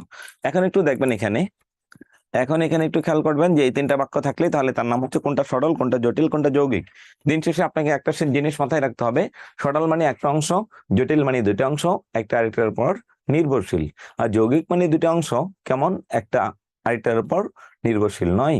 তার মানে দুটি যদি স্বাধীন বাক্য থাকে তাহলে তার নাম হচ্ছে যৌগিক। দুইটা যদি স্বাধীন বাক্য থাকে তাহলে তার নাম কি, যৌগিক বাক্য। দুইটা যদি স্বাধীন বাক্য থাকে তাহলে তার নাম কি, যৌগিক বাক্য। আর যদি দুইটা নির্ভরশীল থাকে তাহলে তার নাম হচ্ছে জটিল বাক্য। জটিল আর মিশ্র একই জিনিস। আর যদি কোনো বাক্যে জটিল এবং মিশ্র দুইটাই থাকে তাহলে আপনি যেটা করবেন, দেখবেন অপশনে যেটা প্রথমে দেয়া আছে সেটা উত্তর দিবেন। জটিল অথবা মিশ্র দুইটা যদি একসাথে থাকে তাহলে উত্তর দিবেন কোনটা, যেটা অপশনে প্রথম থাকবে। তাহলে দেখুন আমি একটা বাক্য বললাম, তুমি আসলে আমি যাব, এটা কোন বাক্য, সরল নাকি জটিল নাকি যৌগিক? একজনে বলুন, তুমি আসলে আমি যাব, এটা কোন বাক্য? অথবা বললাম, আকাশে মেঘ করলে ময়ূর নৃত্য সরল করে, বাক্য স্যার। এটা প্রাইমারি প্রশ্ন, কোন বাক্য? তুমি আসলে আমি যাবো স্যার, সরল বাক্য স্যার। সরল না জটিল বুঝে বলবেন।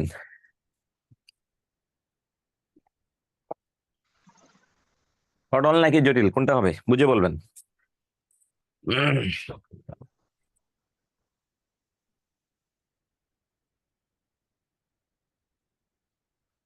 অবশ্যই সরল। মরিয়াম আক্তার, মুক্তা, অবশ্যই সরল, থ্যাংক ইউ। তাহলে কেন সরল হলো, দুটা কারণ। সরল হওয়ার পিছনে দুটা কারণ আছে। এখানে কি কি কারণে সে সরল হবে? এক নম্বর কারণ হচ্ছে এখানে একটা অংশ, আরেকটা হচ্ছে এখানে এটা নির্ভরশীল না। তুমি কি বললাম, আকাশে মেঘ করলে ময়ূর নৃত্য করে, তাহলে এটার আমি জটিল বানাবো, কি করে জটিল বানাবো একটু দেখুন। আকাশে মেঘ করলে ময়ূর নৃত্য করে, এখানে দেখুন আকাশে মেঘ করলে ময়ূর নৃত্য করে। যে এখন যদি আমি বলি, যখন আকাশে মেঘ করে তখন ময়ূর নৃত্য করে, যখন তখন, যখন আকাশে মেঘ করে তখন ময়ূর কি করে, নৃত্য করে। যখন তখন যদি বসাই তাহলে তার নাম হচ্ছে জটিল বাক্য। আকাশে মেঘ করলে ময়ূর নৃত্য করে, ওই যে লে আছে মাঝখানে, সরল বাক্যে। সরল বাক্য চেনার উপায়, আকাশে মেঘ করলে ময়ূর নৃত্য করে। যখন আকাশে মেঘ করে তখন ময়ূর নৃত্য করে, যখন আকাশে মেঘ করে তখন ময়ূর কি করে, নৃত্য করে। তাহলে এখানে খেয়াল করুন, আকাশে মেঘ করে এবং ময়ূর নৃত্য করে, আকাশে মেঘ করে এবং কি করে, ময়ূর নৃত্য করে। এই যে শব্দটা বললাম, আকাশে মেঘ করে এবং কি করে, ময়ূর নৃত্য করে, এবং যদি বসান তাহলে তার নাম হচ্ছে কি বাক্য, যৌগিক বাক্য। যদি এবং বসান তাহলে তার নাম যৌগিক, যখন তখন বসালে জটিল, আর নর্মালি একটা অংশ বললে তাহলে তার নাম হচ্ছে সরল বাক্য। তোমাকে দ্বারা এক কাজ করা সম্ভব না, সরল বাক্য। তোমার জন্য এসেছে, জটিল বাক্য, সরল বাক্য। আচ্ছা, কি আছে, তোমার কারণে এটি হয়েছে, সরল বাক্য। আকাশে মেঘ না থাকা সত্ত্বেও, এটা আপনারা বলবেন, আকাশে মেঘ না থাকা সত্ত্বেও বজ্রপাত হলো, এটা কোন বাক্য? আকাশে মেঘ না থাকা সরল সত্ত্বেও, বাক্য। কেন কেন কেন? সরল বাক্য, সত্যিও আছে। গুড, সত্ত্বেও সত্ত্বেও আছে, আর থাকলে, কাছে কোনো শর্ত নেই স্যার। জি, সত্ত্বেও আছে, তার মানে এটা অবশ্যই সরল বাক্য হবে। এর বাইরে অথবা এর বিকল্প কোনো কিছু ভাবার সুযোগ আপনার নেই। সত্ত্বেও এর ইংরেজিটা কি, ডেসপাইট অথবা ইনস্পাইট অফ। যদি কোনো বাক্যের মধ্যে ডেসপাইট অথবা ইনস্পাইট অফ থাকে তাহলে অবশ্যই সেটা সিম্পল সেন্টেন্স। এটা আপনার আলাদা করে কোনো কিছু ভাবার দরকার নেই, আলাদা করে ভাবার দরকার নেই। তাহলে দেখুন, যে চুরি করেছে সে ধরা পড়েনি, এটা কোন বাক্য? যে চুরি করেছে সে ধরা পড়েনি, যে সে, কোন বাক্য হবে? জটিল, জটিল বাক্য। জটিল সবাই বাক্য। একটু কথা বলার চেষ্টা জটিল। করবেন, মিস। আচ্ছা, যখন টাকা চেয়েছে তখন পাইনি, কোন বাক্য? জটিল, জটিল। যখন তখন জটিল বাক্য স্যার। ইয়েস, যত তত, যত গর্জে তত বর্ষে না, তার মানে যত গর্জন করে আকাশে, ঠিক গর্জন বেশি হলে কি হয়, মেঘটা খুব বেশি হয় না। তার মানে যত গর্জে তত বর্ষে না, যত তত আছে, তাহলে জটিল বাক্য। যদি তুমি আসো তবে আমি যাব, যৌগিক বাক্য। যদিও তুমি আসো তবুও আমি যাব না, যৌগিক বাক্য, সরি জটিল বাক্য। যৌগিক, অথবা রহিম অথবা করিম কাজটি করেছে, রহিম নতুবা করিম কাজটি করেছে। মন্ত্রীর সাধন কিংবা শরীর পাতন, এটা কার কথা? এই উক্তিটা পরীক্ষা আসে, মন্ত্রীর সাধন কিংবা শরীর পাতন, এই উক্তিটি কার?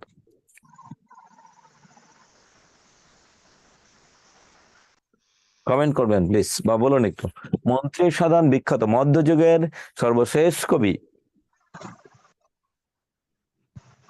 যেই ভারত, কবির মৃত্যু, মধ্য দিয়ে বাংলা সাহিত্য। ভারতচন্দ্র রায় লিখেছেন। গুড। ভারতচন্দ্র রায়গণাকর একটা কাব্যের মধ্যে লিখছিলেন। কোন কাব্যের মধ্যে লিখছিলেন? ভারতচন্দ্র রায়গণাকর। এটা কোন কাব্যের মধ্যে থেকে এটা নিয়েছি আমরা? স্যার নাম মনে আমাদের নাই উক্তি স্যার। ও বাচ্চ নাই স্যার, আমাদের হ্যাঁ হ্যাঁ, পরীক্ষা আসে না স্যার। উক্তি ও বাচ্চ আমাদের স্যার পরীক্ষা আসে না স্যার। উক্তিবাচ্য কম আসে, আসে মাঝে মাঝে আসে। বলুন। স্যার আমরা এটা কি এগুলো এটা পড়বো না স্যার উক্তি বাচ্চ? হ্যাঁ, পড়বো পড়বো, সবই পড়বো, সবই পড়বো। বলুন।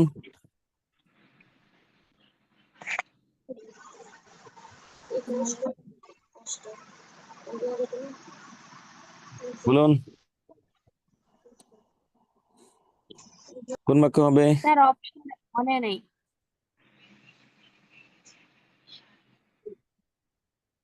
কোনটা? ওই যে ভারতচন্দ্র রায় গুণাকর কোন থেকে এটা কাব্যের নাম নেওয়া কি? হয়েছে, কাব্যের নাম কি? ওইটাই তো মনে নাই স্যার। অনেক অন্নদ আগে পড়ছিলাম বাংলা সাহিত্য। অন্নদামঙ্গল কাব্যের ঈশ্বরী পাটনি চরিত্রের একটা বিখ্যাত ও উক্তি হচ্ছে, হ্যাঁ হ্যাঁ হ্যাঁ হ্যাঁ, আমার সন্তান যেন তাকে দুধে ভাতে এবং দুধে হচ্ছে ভাতে, হ্যাঁ মন্ত্রের সাধন কিংবা শরীর পাতন। আরেকটা বিখ্যাত উক্তি হচ্ছে, নগর পড়িলে দেবালয় কি এড়াই। তার মানে যদি কোনো নগরে আগুন লাগে, তখন এখানে কোনটা মন্দির কোনটা মসজিদ এটা কেউ দেখে না, আগুনে দেখে না। তার মানে দেবালয়টা এড়িয়ে যায় না, দেবালয়টা পোড়ায়। অর্থাৎ যদি খারাপ মানুষের কারণে কোনো একটা শাস্তি আসে, তখন ভালো মানুষরাও রেহাই পায় না। ওই যে আমাদের ক্ষেত্রে এটা প্রযোজ্য হয়, যে দোষ করে একজনে যখন আমাদেরকে ট্রান্সফার করে 10 জনকে। আমরা যারা ওই যে সরকারি চাকরির ক্ষেত্রে এটা হয়, একজনে একটা অন্যায় করছে, তখন যখন ওই যে ট্রান্সফার মৌসুম শুরু হয়, তো দুমদাম ট্রান্সফার করে, যে ভালো তারেও করে, যে খারাপ তারেও করে। এটা মানে হচ্ছে এটা, যে নগর পড়িলে দেবালয় কি এড়াই। এগুলো হচ্ছে বিখ্যাত উক্তি, এটা পড়তে হবে, এগুলো আপনার পরীক্ষায় আসবে। তাহলে আসুন, এটা হচ্ছে আমাদের টেকনিক। এখন আমরা মূল আলোচনায় যাচ্ছি। মূল আলোচনায় কি আছে? যৌগিক বাক্যের এখানে কি লেখা আছে দেখুন। পরস্পর নিরপেক্ষ। নিরপেক্ষ মানে কি? স্বাধীন। নিরপেক্ষ মানে কি? স্বাধীন। পরস্পর নিরপেক্ষ দুই অথবা দুইয়ের বেশি সরল বা মিশ্র বাক্য মিলিত হয়ে। মিশ্র মানে হচ্ছে জটিল। বলুন, মিশ্র মানে কি? জটিল। সরল বা মিশ্র বাক্য মিলিত হয়, তার মানে হয়তো সরল বাক্য হবে, নয়তো জটিল বাক্য হবে। মিশ্র বাক্য মিলিত হয়ে যদি একটি বাক্য গঠন করে, তাহলে তার নাম হচ্ছে যৌগিক বাক্য। এটার মানেটা কি? এটার মানে হচ্ছে, যৌগিক বাক্য হতে হলে অবশ্যই আপনাকে সরল প্লাস সরল মিলতে হবে। সরল প্লাস সরল দুইটা মিলে একটা বাক্য হলে তার নাম হচ্ছে যৌগিক। সরল প্লাস জটিল বাক্য মিলিত হলে, সরল প্লাস জটিল মিলে একটা বাক্য হলে তার নাম হচ্ছে যৌগিক। জটিল প্লাস সরল মিলে একটা বাক্য হলে, এটা একটু লিখতে হবে আপনাকে, তাহলে হবে যৌগিক। এরপরে দেখুন, জটিল প্লাস জটিল, জটিল প্লাস জটিল বাক্য মিলিত হয়ে একটি বাক্য গঠিত হলে তাকে বলে হচ্ছে যৌগিক বাক্য। তাহলে তাকে কি বলে? যৌগিক বাক্য বলে। তাহলে যৌগিক বাক্য হওয়ার জন্য শর্ত হচ্ছে 4টা। এই 4টা শর্ত কি কি? একজনের জুড়ে বলুন, দেখে দেখে কি লিখে আছে। সরল প্লাস সরল, সরল প্লাস জটিল, জটিল প্লাস জটিল, জটিল প্লাস সরল। এই 4টা বাক্য, এইটা বুঝলে এরপরে আমি মূল আলোচনায় যাব। বলুন, কয়ভাবে যৌগিক বাক্য হয়? 4 ভাবে। কি কি? সরল প্লাস সরল, সরল প্লাস জটিল, জটিল প্লাস জটিল, জটিল প্লাস সরল। এর বাইরে কখনো, কি হয় না? যৌগিক বাক্য হয় না। আর দেখুন, আমাদের চাকরি পরীক্ষার ম্যাক্সিমাম প্রশ্নই কেন যৌগিক থেকে আসতে হবে? যৌগিক কেন হবে? অন্য বাক্য থেকে আসে না কেন? যৌগিক থেকে আসার উদ্দেশ্য হচ্ছে, যৌগিক থেকে আসার মূল কারণটা হচ্ছে যে একটা যৌগিক থেকে যদি প্রশ্ন আসে, তার মানে আপনি সরল আর জটিল বাক্য চিনেন। সরল আর জটিল বাক্য চিনেন, আর যৌগিক বাক্য চেনা মানে হচ্ছে বাকি দুইটা বাক্য অটু চেনা। তাহলে আমরা 4টা উদাহরণ লিখবো, একটু দেখুন। 4টা উদাহরণে যাচ্ছি।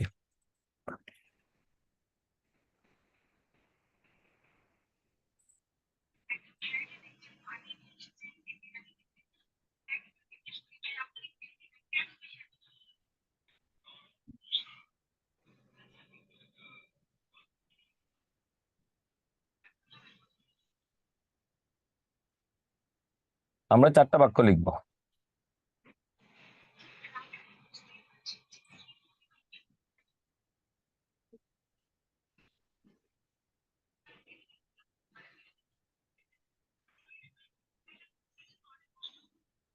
এক, আমি ছাত্র এবং আমার বোন ছাত্রী। এটা কোন বাক্য হবে? এটা একটু বলবেন। আমি ছাত্র এবং আমার বোন ছাত্রী, একটা বাক্য। 2 নম্বরে লিখলাম আমি ছাত্র। এই 4টা বাক্য যদি বুঝেন আমার বাক্য প্রকরণ শেষ। এবং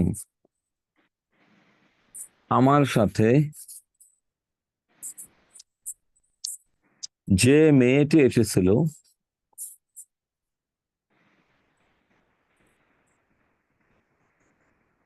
সে ছাত্রী।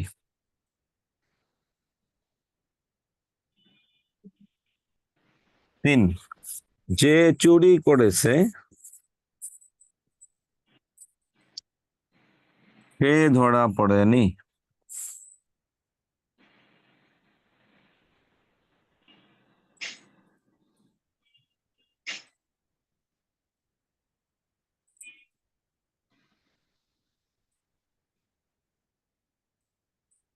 কিন্তু তুমি ধরা পড়েছো।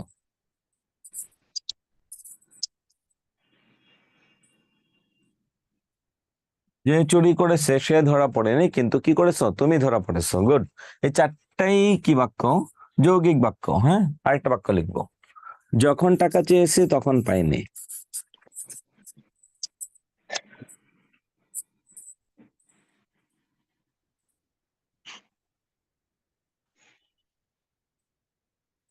পাইনি, কিন্তু যখন পেয়েছি তখন চাইনি।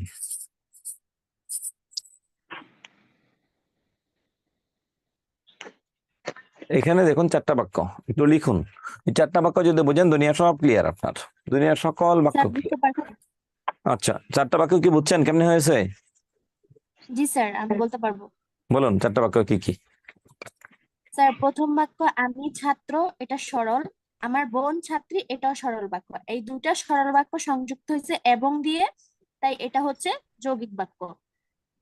আর হুম। দ্বিতীয় বাক্যেও আমি ছাত্র সরল, আমার সাথে যে, স্যার কি লিখছেন, যে মেয়েটা মেয়েটি এসেছিল, যে সে মেয়েটি ছাত্রী, এসেছে সেটা সে হচ্ছে ছাত্রী। জটিল। একটা সরল আর একটা জটিল সংযুক্ত হয়েছে এবং দিয়ে, তাই এটা যৌগিক বাক্য।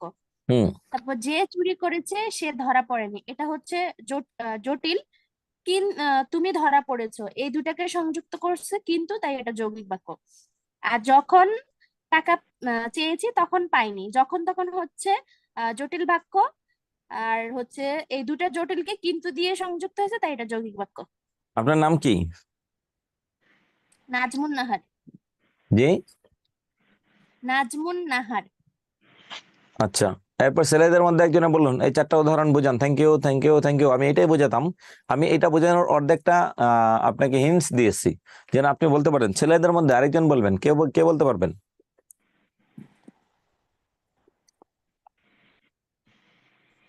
বা অন্য যে কোনো আরেকজন বলুন, কে বোঝাইতে পারবেন? 4টা বাক্য ভুল হলে সমস্যা নেই, আমি বলে দেবো, কিন্তু আপনাকে একটু বোঝাতে হবে।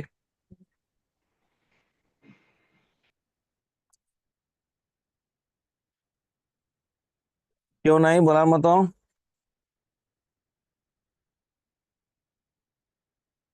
শাহেদ হুসেন, আপনি একটু বলুন।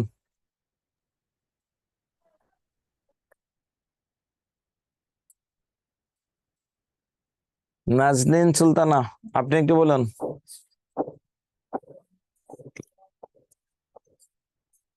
শারমিন, আপনি একটু বলুন।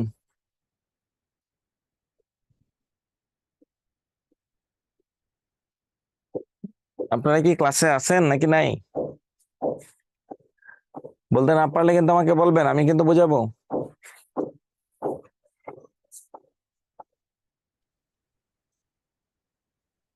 ওকে, এখন আচ্ছা, আমার কথা কি শুনতে পাচ্ছেন? আগে এটা কমেন্টে জানান, আমার কথা কি শুনতে পাচ্ছেন কিনা। আমার কথা কি আপনি শুনতে পাচ্ছেন কিনা, এটা একটু জানাবেন।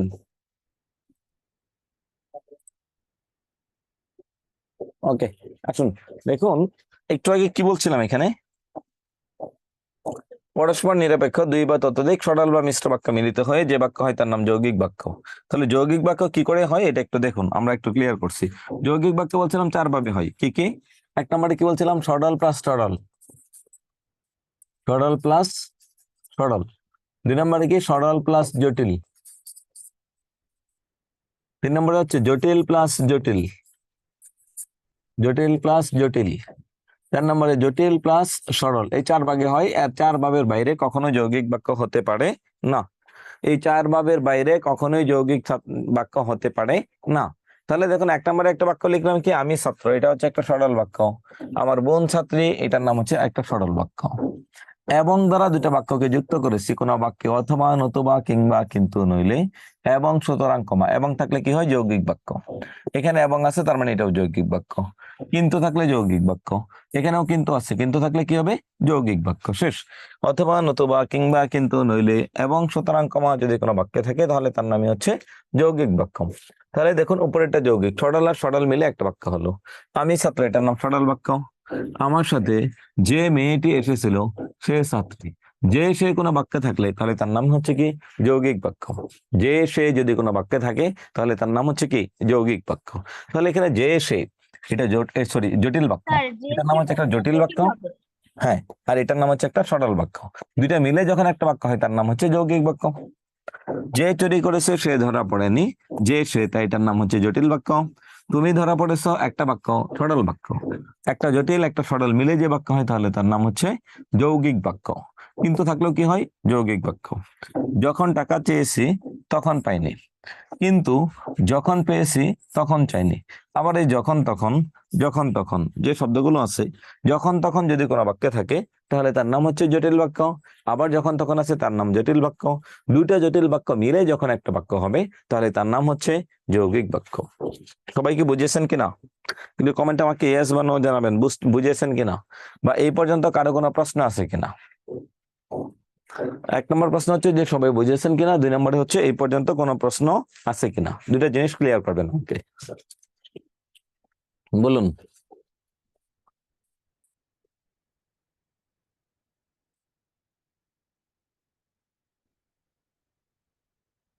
ওকে, থ্যাংক ইউ।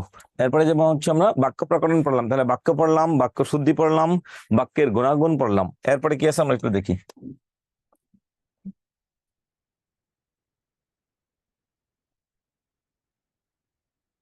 যৌগিক বাক্য, অর্থগত দিক থেকে বাক্য 5 প্রকার। অর্থগত দিক থেকে বাক্য 5 প্রকার, এগুলো চাকরি পরীক্ষায় কম আসে, তাও একটু দেখাচ্ছি। 1 নম্বরে হচ্ছে বিবৃতিমূলক বাক্য। 1 নম্বরে কি আছে? বিবৃতিমূলক বাক্য।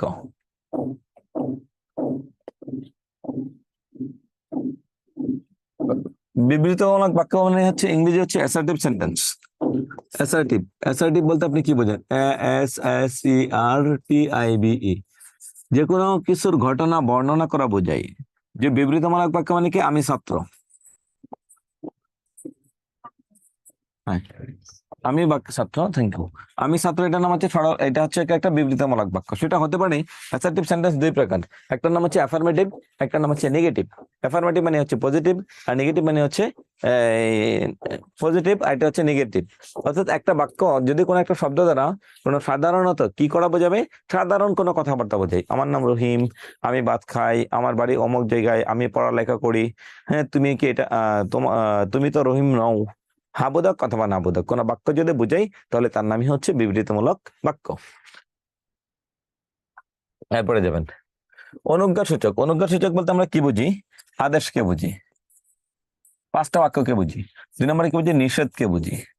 আদেশ, নিষেধ, অনুরোধ, প্লিজ, দয়া করে, এই টাইপের বাক্যগুলো অনুরোধ। আশীর্বাদ, আশীর্বাদ মানে কি বোঝাবে? আশীর্বাদ দ্বারা কি বোঝাবে? দোয়া করো, দোয়া করি জীবনে অনেক ভালো করো, আশীর্বাদ। আদেশ, নিষেধ, অনুরোধ, উপদেশ। আদেশ, নিষেধ, অনুরোধ, আশীর্বাদ, উপদেশ। এই 5 ধরনের বাক্যকে বলে হচ্ছে বিবৃতিমূলক বাক্য। 5 ধরনের বাক্যকে বলে অনুজ্ঞাসূচক বাক্য। 5 ধরনের বাক্য অনুজ্ঞা। অনুজ্ঞা মানে হচ্ছে আদেশ, তুমি এটা করো। নিষেধ, তুমি এটা করবা না। অনুরোধ, দয়া করে তুমি একটু কাজটি করো। আশীর্বাদ, দোয়া করি জীবনে ভালো করো। উপদেশ, ভালো করে পড়লে চাকরি পাবে, মনোযোগ দিয়ে পড়লে চাকরি পাবে। তাহলে এই যে বাক্যগুলো বললাম, এই বাক্যগুলোর নামই হচ্ছে কি কি বাক্য? অনুজ্ঞাসূচক বাক্য। শেষ। তাহলে এই বাক্যগুলোর নাম হচ্ছে কি অনুজ্ঞা। অনুজ্ঞা মানে এখন আপনাকে যে কোনো একটা বাক্য দিবে, এই 5 ধরনের, বলবে এটা কোন ধরনের বাক্য, তাহলে তার নাম হচ্ছে অনুজ্ঞাসূচক বাক্য। প্রশ্নসূচক বাক্য। ইন্টারগেটিভ, তোমার নাম কি, তুমি কি খেয়েছো, তোমার রোল কত, তুমি চাকরি পেয়েছো কি, হ্যাঁ, তুমি এখন কি করো, এই টাইপের যত বাক্যগুলো আছে সকল বাক্যগুলোকে বলে হচ্ছে কি বলে, প্রশ্নসূচক বাক্য বলে। ইচ্ছাসূচক বাক্য, সে আসতেছে আসুক, সে হাসতেছে হাসুক, সে পড়তেছে পড়ুক, বৃষ্টি আসে আসুক, এই টাইপের বাক্যগুলোকে বলে ইচ্ছাসূচক বাক্য। অপটাটিভ সেন্টেন্স, এক্সক্লামেটরি সেন্টেন্স, হাই কি পোড়া কপাল, হাই কি পোড়া কপাল, আহ আহা কি স্বাদ জীবনের, ও পায়ে ব্যথা পেয়েছি, কি আপদ লোকটা যে পিছু ছাড়ে না। এই যে বাক্যগুলো বললাম, এই বাক্যগুলো বলার পর আমি কি করলাম, বিস্ময় সূচক একটা করে চিহ্ন দিয়ে দিলাম, বিস্ময় সূচক চিহ্ন, বিস্ময় সূচক চিহ্ন, এটার নামই হচ্ছে বিস্ময় সূচক বাক্য। যে বাক্যের দ্বারা কোনো একটা কাজ দ্বারা আপনি বিস্মিত হন, অবাক হন, আশ্চর্য হন, তাকে বলে হচ্ছে বিস্ময় সূচক বাক্য। তাহলে তার নাম কি বলে, বিস্ময় সূচক বাক্য বলে। শেষ। এরপরে কি আছে, পাঁচটা শেষ। বাক্য রূপান্তর, সরল থেকে জটিল, জটিল থেকে যৌগিক আমরা বাক্যগুলো কি করে রূপান্তর করবো একটু দেখাচ্ছি।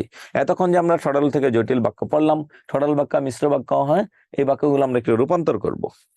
বাক্যগুলো যেমন, ভালো ছেলেরা শিক্ষকের আদেশ পালন করে, এক বাক্যে বলে ফেলছি একটা অংশ, ভালো ছেলেরা শিক্ষকের আদেশ পালন করে। এখানে কয়টা বাক্য বললাম, একটা, একটা বাক্যে আমার বাক্যটা শেষ। তাহলে এটার আপনি জটিল বানাবেন, মিশ্র। জটিল মানে কি, যে সে যিনি তিনি যেমন তেমন কর্তারে, আপনার কাজ হচ্ছে নির্ভরশীল বানিয়ে দিবেন। যারা ভালো ছাত্র তারা শিক্ষকের আদেশ পালন করে, তাহলে যারা তারা বসালেন, তাই এটার নাম হচ্ছে কি, সরল বাক্য, জটিল বাক্য। ভালো ছেলেরা শিক্ষকের আদেশ পালন করে। দেখুন এক নম্বরে কি লেখা আছে, যাদের বুদ্ধি নাই তারাই একথা বিশ্বাস করে, যারা তারা, যারা তারা, মিশ্র বাক্য, মিশ্র বা জটিল বাক্য। তাহলে যাদের বুদ্ধি নাই এক কথায় আমরা তাদেরকে কি বলি, বুদ্ধিহীন, নির্বুধ, বোকা, স্টুপিড। বোকারাই একথা বিশ্বাস করে, বুদ্ধিহীনরাই একথা বিশ্বাস করে, এরপরে কি আছে, নির্বুধরাই একথা বিশ্বাস করে। এরকম যদি আসে তাহলে তার নামই হচ্ছে সরল বাক্য। তিনি আমাকে 5 টাকা দিয়ে বাড়ি যেতে বললেন, একটা অংশ, তাহলে তার নাম সরল বাক্য। তিনি আমাকে 5 টাকা দিয়ে বাড়ি যেতে বললেন, তিনি আমাকে 5 টাকা দিয়ে বাড়ি যেতে বললেন, তিনি আমাকে 5 টাকা দিলেন এবং বাড়ি যেতে বললেন। তিনি আমাকে 5 টাকা দিলেন এবং কি করলেন, বাড়ি যেতে বললেন। আচ্ছা, যৌগিক বাক্যকে মিশ্র বানাবেন। দোষ স্বীকার করো, কোনো শাস্তি দিব না।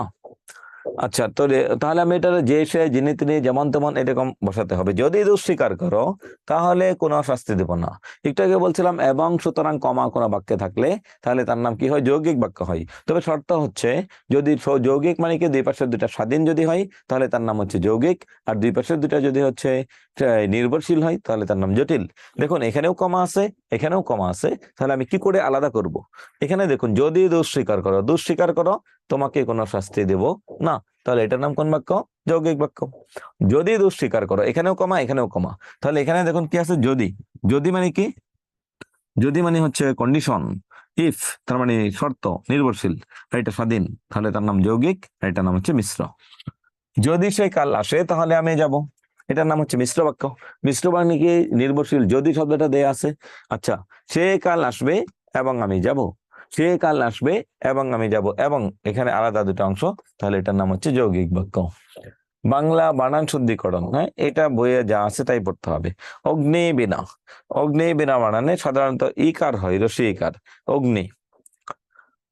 আচ্ছা, প্রাণীবিদ্যা, আমরা জানি প্রাণী বানান সবসময় দীর্ঘ দিয়ে, কিন্তু এখানে বিদ্যা শব্দটা যুক্ত হওয়ার কারণে প্রাণীটা কি হয়েছে, রসিকার হয়েছে।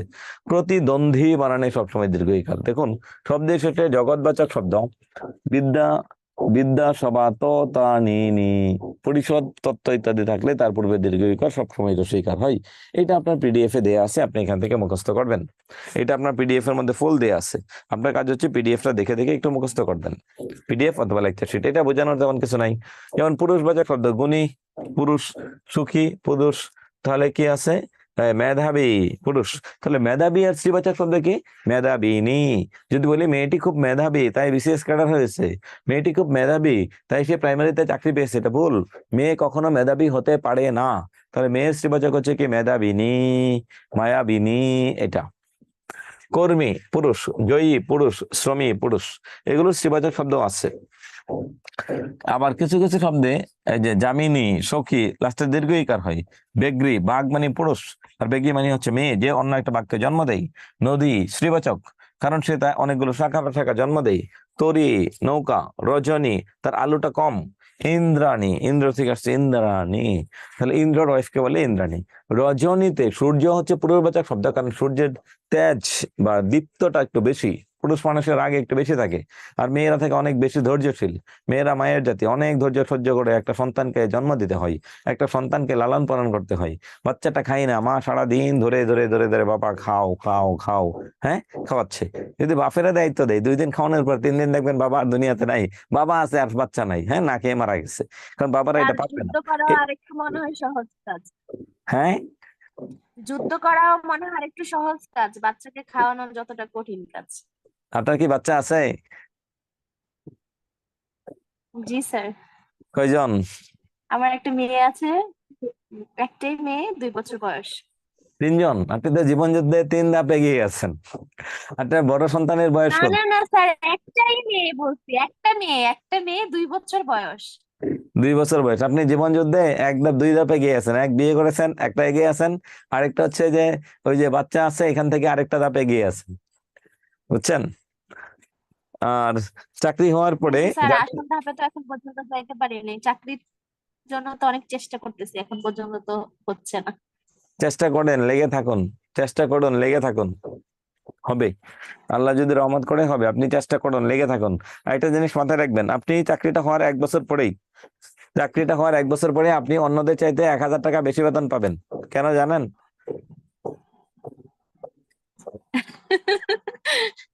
কেন? স্যার ওই যে কি জানি বাচ্চার আহ, ভাতা দেওয়া হবে এই জন্য।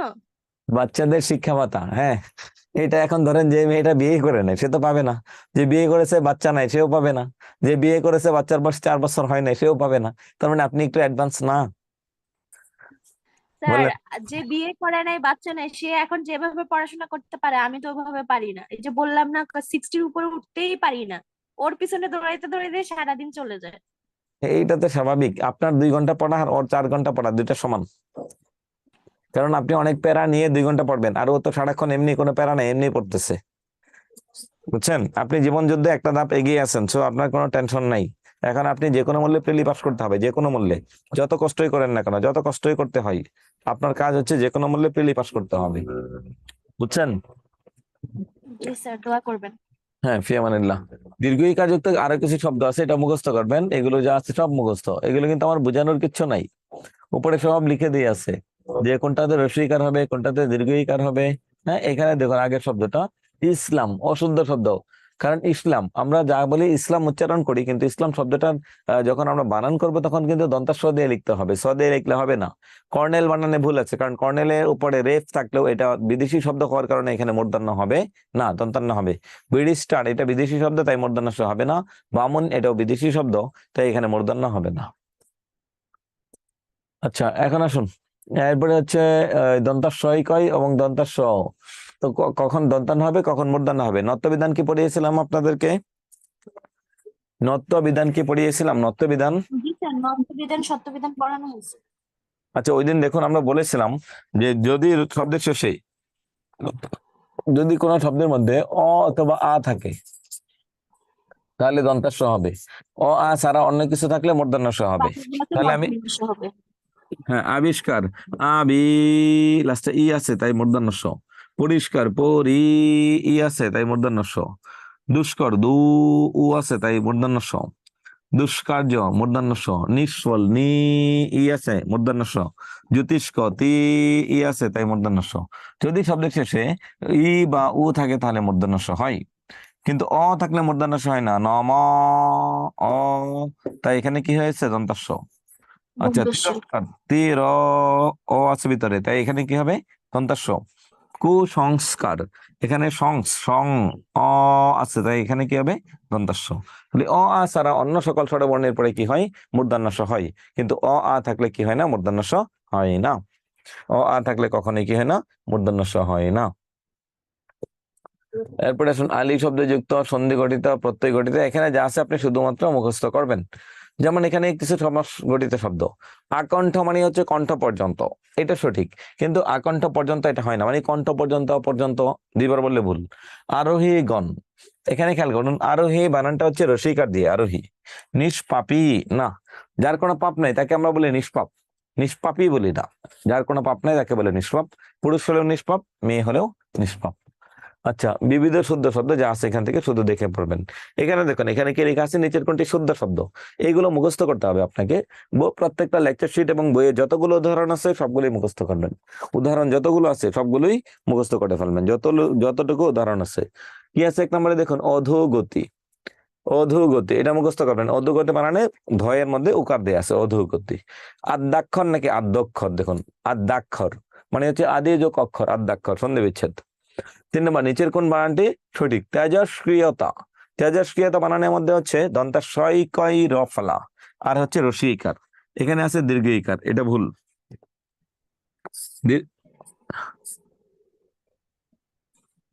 দীর্ঘ ইকার আছে, দীর্ঘ ইকারটা ভুল, এটাও দীর্ঘ ইকার ভুল। এখানে কি আছে ক্রয়তা, এখানে রসি ইকার নাই তাই ভুল, এইটা সঠিক। এখানে কি আছে জয়ের মধ্যে উকার আছে, উকারটা ভুল। এটা একটু দেখতে হবে যে কোথায় সঠিক এবং কোথায় ভুল আছে। তিতিক্ষা, তিতিক্ষা বানানে দুটাই রসইকার, এক এক। তিতিক্ষা বানানে দুটার মধ্যে কি হবে? রসইকার, তিতিক্ষা। বাল্মীকি, বাল্মীকি বানানোর মধ্যে প্রথমটা হবে দীর্ঘ ইকার, পরেরটা হচ্ছে রসইকার। বাল্মীকির ডাকনাম কি ছিল? গতকালকে পরীক্ষায় একটা প্রশ্ন আসছে। বাল্মীকির ডাকনাম ছিল দস্যু রত্নাকর, তার কাজ ছিল দস্যুতা করা, ডাকাতি করা। বাল্মীকি উই পোকা ডিবির উপর বসে তিনি কি লিখতেন? এই রামায়ণ রচনা করেছিলেন। বুদ্ধিজীবী, বুদ্ধি বানান রসিকার দিয়ে আর জীবী বানান দীর্ঘিকার দিয়ে। ইয়েস, জীবী বানানে সবসময় দীর্ঘা। বুদ্ধিজীবী, কৃষিজীবী। হ্যাঁ, এখন আসুন, অদ্ভুত ছাড়া বাকি সকল ভূতের মধ্যে হচ্ছে দীর্ঘ উকার, সরি রস্য উকার। অদ্ভুতের মধ্যে সবসময় কি হবে? দীর্ঘ উকার হবে, আর বাকি সকল ভূতের মধ্যে হবে রস্য উকার। নিচের অশুদ্ধ বানান কোনটি? সরি, অদ্ভুত বানানোর মধ্যে হবে রস্য উকার আর বাকি সবগুলো হচ্ছে দীর্ঘ উকার। তাহলে অদ্ভুতের মধ্যে রস্য উকার নাই, তাই এটা ভুল হয়েছে। নিচের কোন বানানটি শুদ্ধ? ব্রাহ্মণ, মনকষ্ট। ব্রাহ্মণ শব্দ নিচের কোন বানানটি অশুদ্ধ? ব্রাহ্মণ ঠিক আছে, দরিদ্র, মনকষ্ট। হ্যাঁ দারিদ্র ঠিক আছে, এটা হবে মনু কষ্ট বা মন বিসর্গ দিয়া কষ্ট। নিচের কোন শব্দটি ভুল? দুরাবস্থা, দুরবস্থা হয় না, দুরাবস্থা। আদ্যাক্ষর হয়, আদ্যক্ষর হয় না। শুকনো, দন্তা শয় দীর্ঘকার, ক্ষয়ে ন ফলা, ক্ষীয় ন ফলা, শুকনো। আচ্ছা, এরপর আসুন বাক্য শুদ্ধিকরণ। বাক্য শুদ্ধিকরণ এতক্ষণ আমরা যেটা পড়েছি এটার নামই হচ্ছে বাক্য শুদ্ধিকরণ। এই দেখুন, আমি গীতাঞ্জলি পড়েছি, বাক্যটি ভুল কারণ এখানে বানান ভুল আছে। 2 নম্বরে, কাল বিতরণী হবে উৎসব স্কুলে আমাদের পুরস্কার অনুষ্ঠিত। আমি দ্রুত বলছি কেন, যে এটা আমি একটু আগে আপনাকে পড়িয়েছিলাম, যেহেতু আপনাকে একটু আগে এটা পড়িয়েছি সো এখানে আর ব্যাখ্যা বিশ্লেষণ করার দরকার নেই। তার মানে এতক্ষণ আমরা যা পড়েছি সেটাই হচ্ছে বাক্য শুদ্ধিকরণ। দেখুন, ইক্ষুর চারা বপন করা হইলো, ভুল। ইক্ষুর চারা বপন করা হইলো না, রোপণ করা হইলো। বপন করা মানে হচ্ছে যেটা বনে আরেকজনে বনে, রোপণ করা হইলো মানে এখন একবারে রোপণ করা হয়েছে। হস্তিটি অপরিসীম স্থূলকায়, এটা ভুল, অপরিসীম হয় না। অপরিসীম হয় কি? বস্তুর ক্ষেত্রে সে খুবই কাজটি খুবই অপরিসীম, খুবই গুরুত্বপূর্ণ, তখন সেটার মধ্যে কি হবে? এই অপরিসীম। কিন্তু হবে হস্তি একটা প্রাণী, তাহলে কি হবে? অত্যন্ত স্থূলকায়। স্থূলকায় মানে হচ্ছে মোটা। আমি অপমান হয়েছি, এটা আমরা কখনো বলি না, আমরা কি বলি? আমি অপমানিত হয়েছি।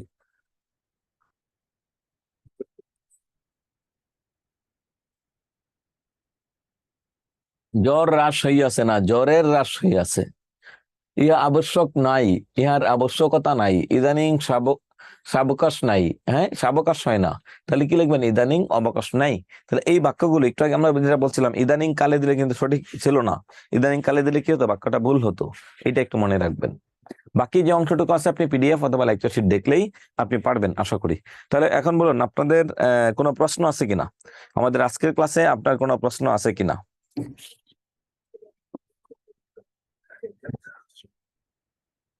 আজকের ক্লাসে কারো কোনো প্রশ্ন আছে কিনা, বা এই পর্যন্ত বুঝিয়েছেন কিনা, যতটুকু পড়েছেন? ইয়েস বা নো বলবেন যে আপনি বুঝিয়েছেন কিনা।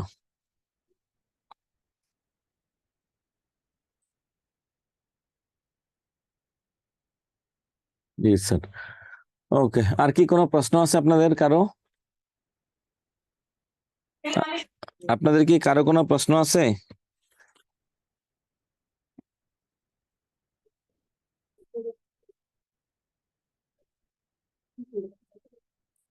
তাহলে আমরা আমাদের ক্লাসের একেবারে শেষ পর্যায়ে চলে এসেছি। হ্যাঁ, আর কারো কোনো প্রশ্ন নেই?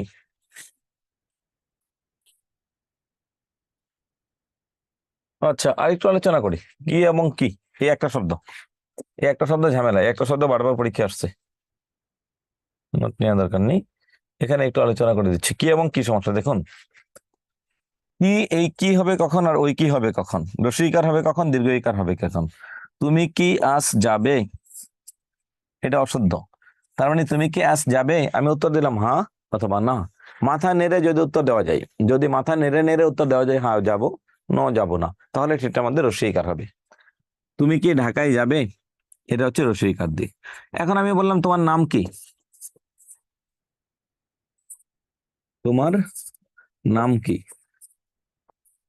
নাম কি, এটা হবে নাকি এখানে হবে রস্বইকার দীর্ঘইকার? তোমার নাম কি, এখন তোমার নাম কি বললে আপনি তো ইয়েস অথবা নো এরকম কিছু বলতে পারবেন না। রহিম, করিম, হ্যাঁ এরকম কিছু একটা নাম বলতে হবে, তখন আপনাকে দীর্ঘইকার ব্যবহার করতে হবে।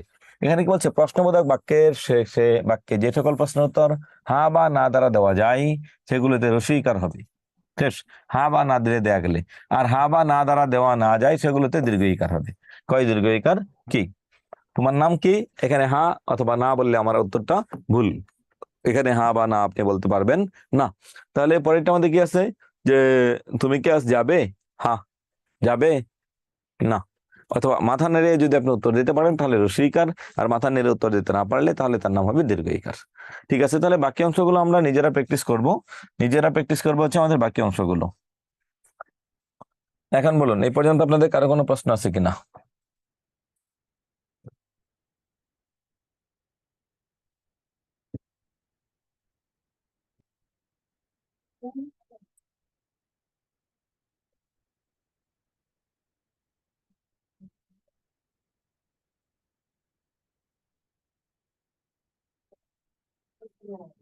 ঠিক আছে, তাহলে আমরা আমাদের ক্লাস এখানেই শেষ করছি।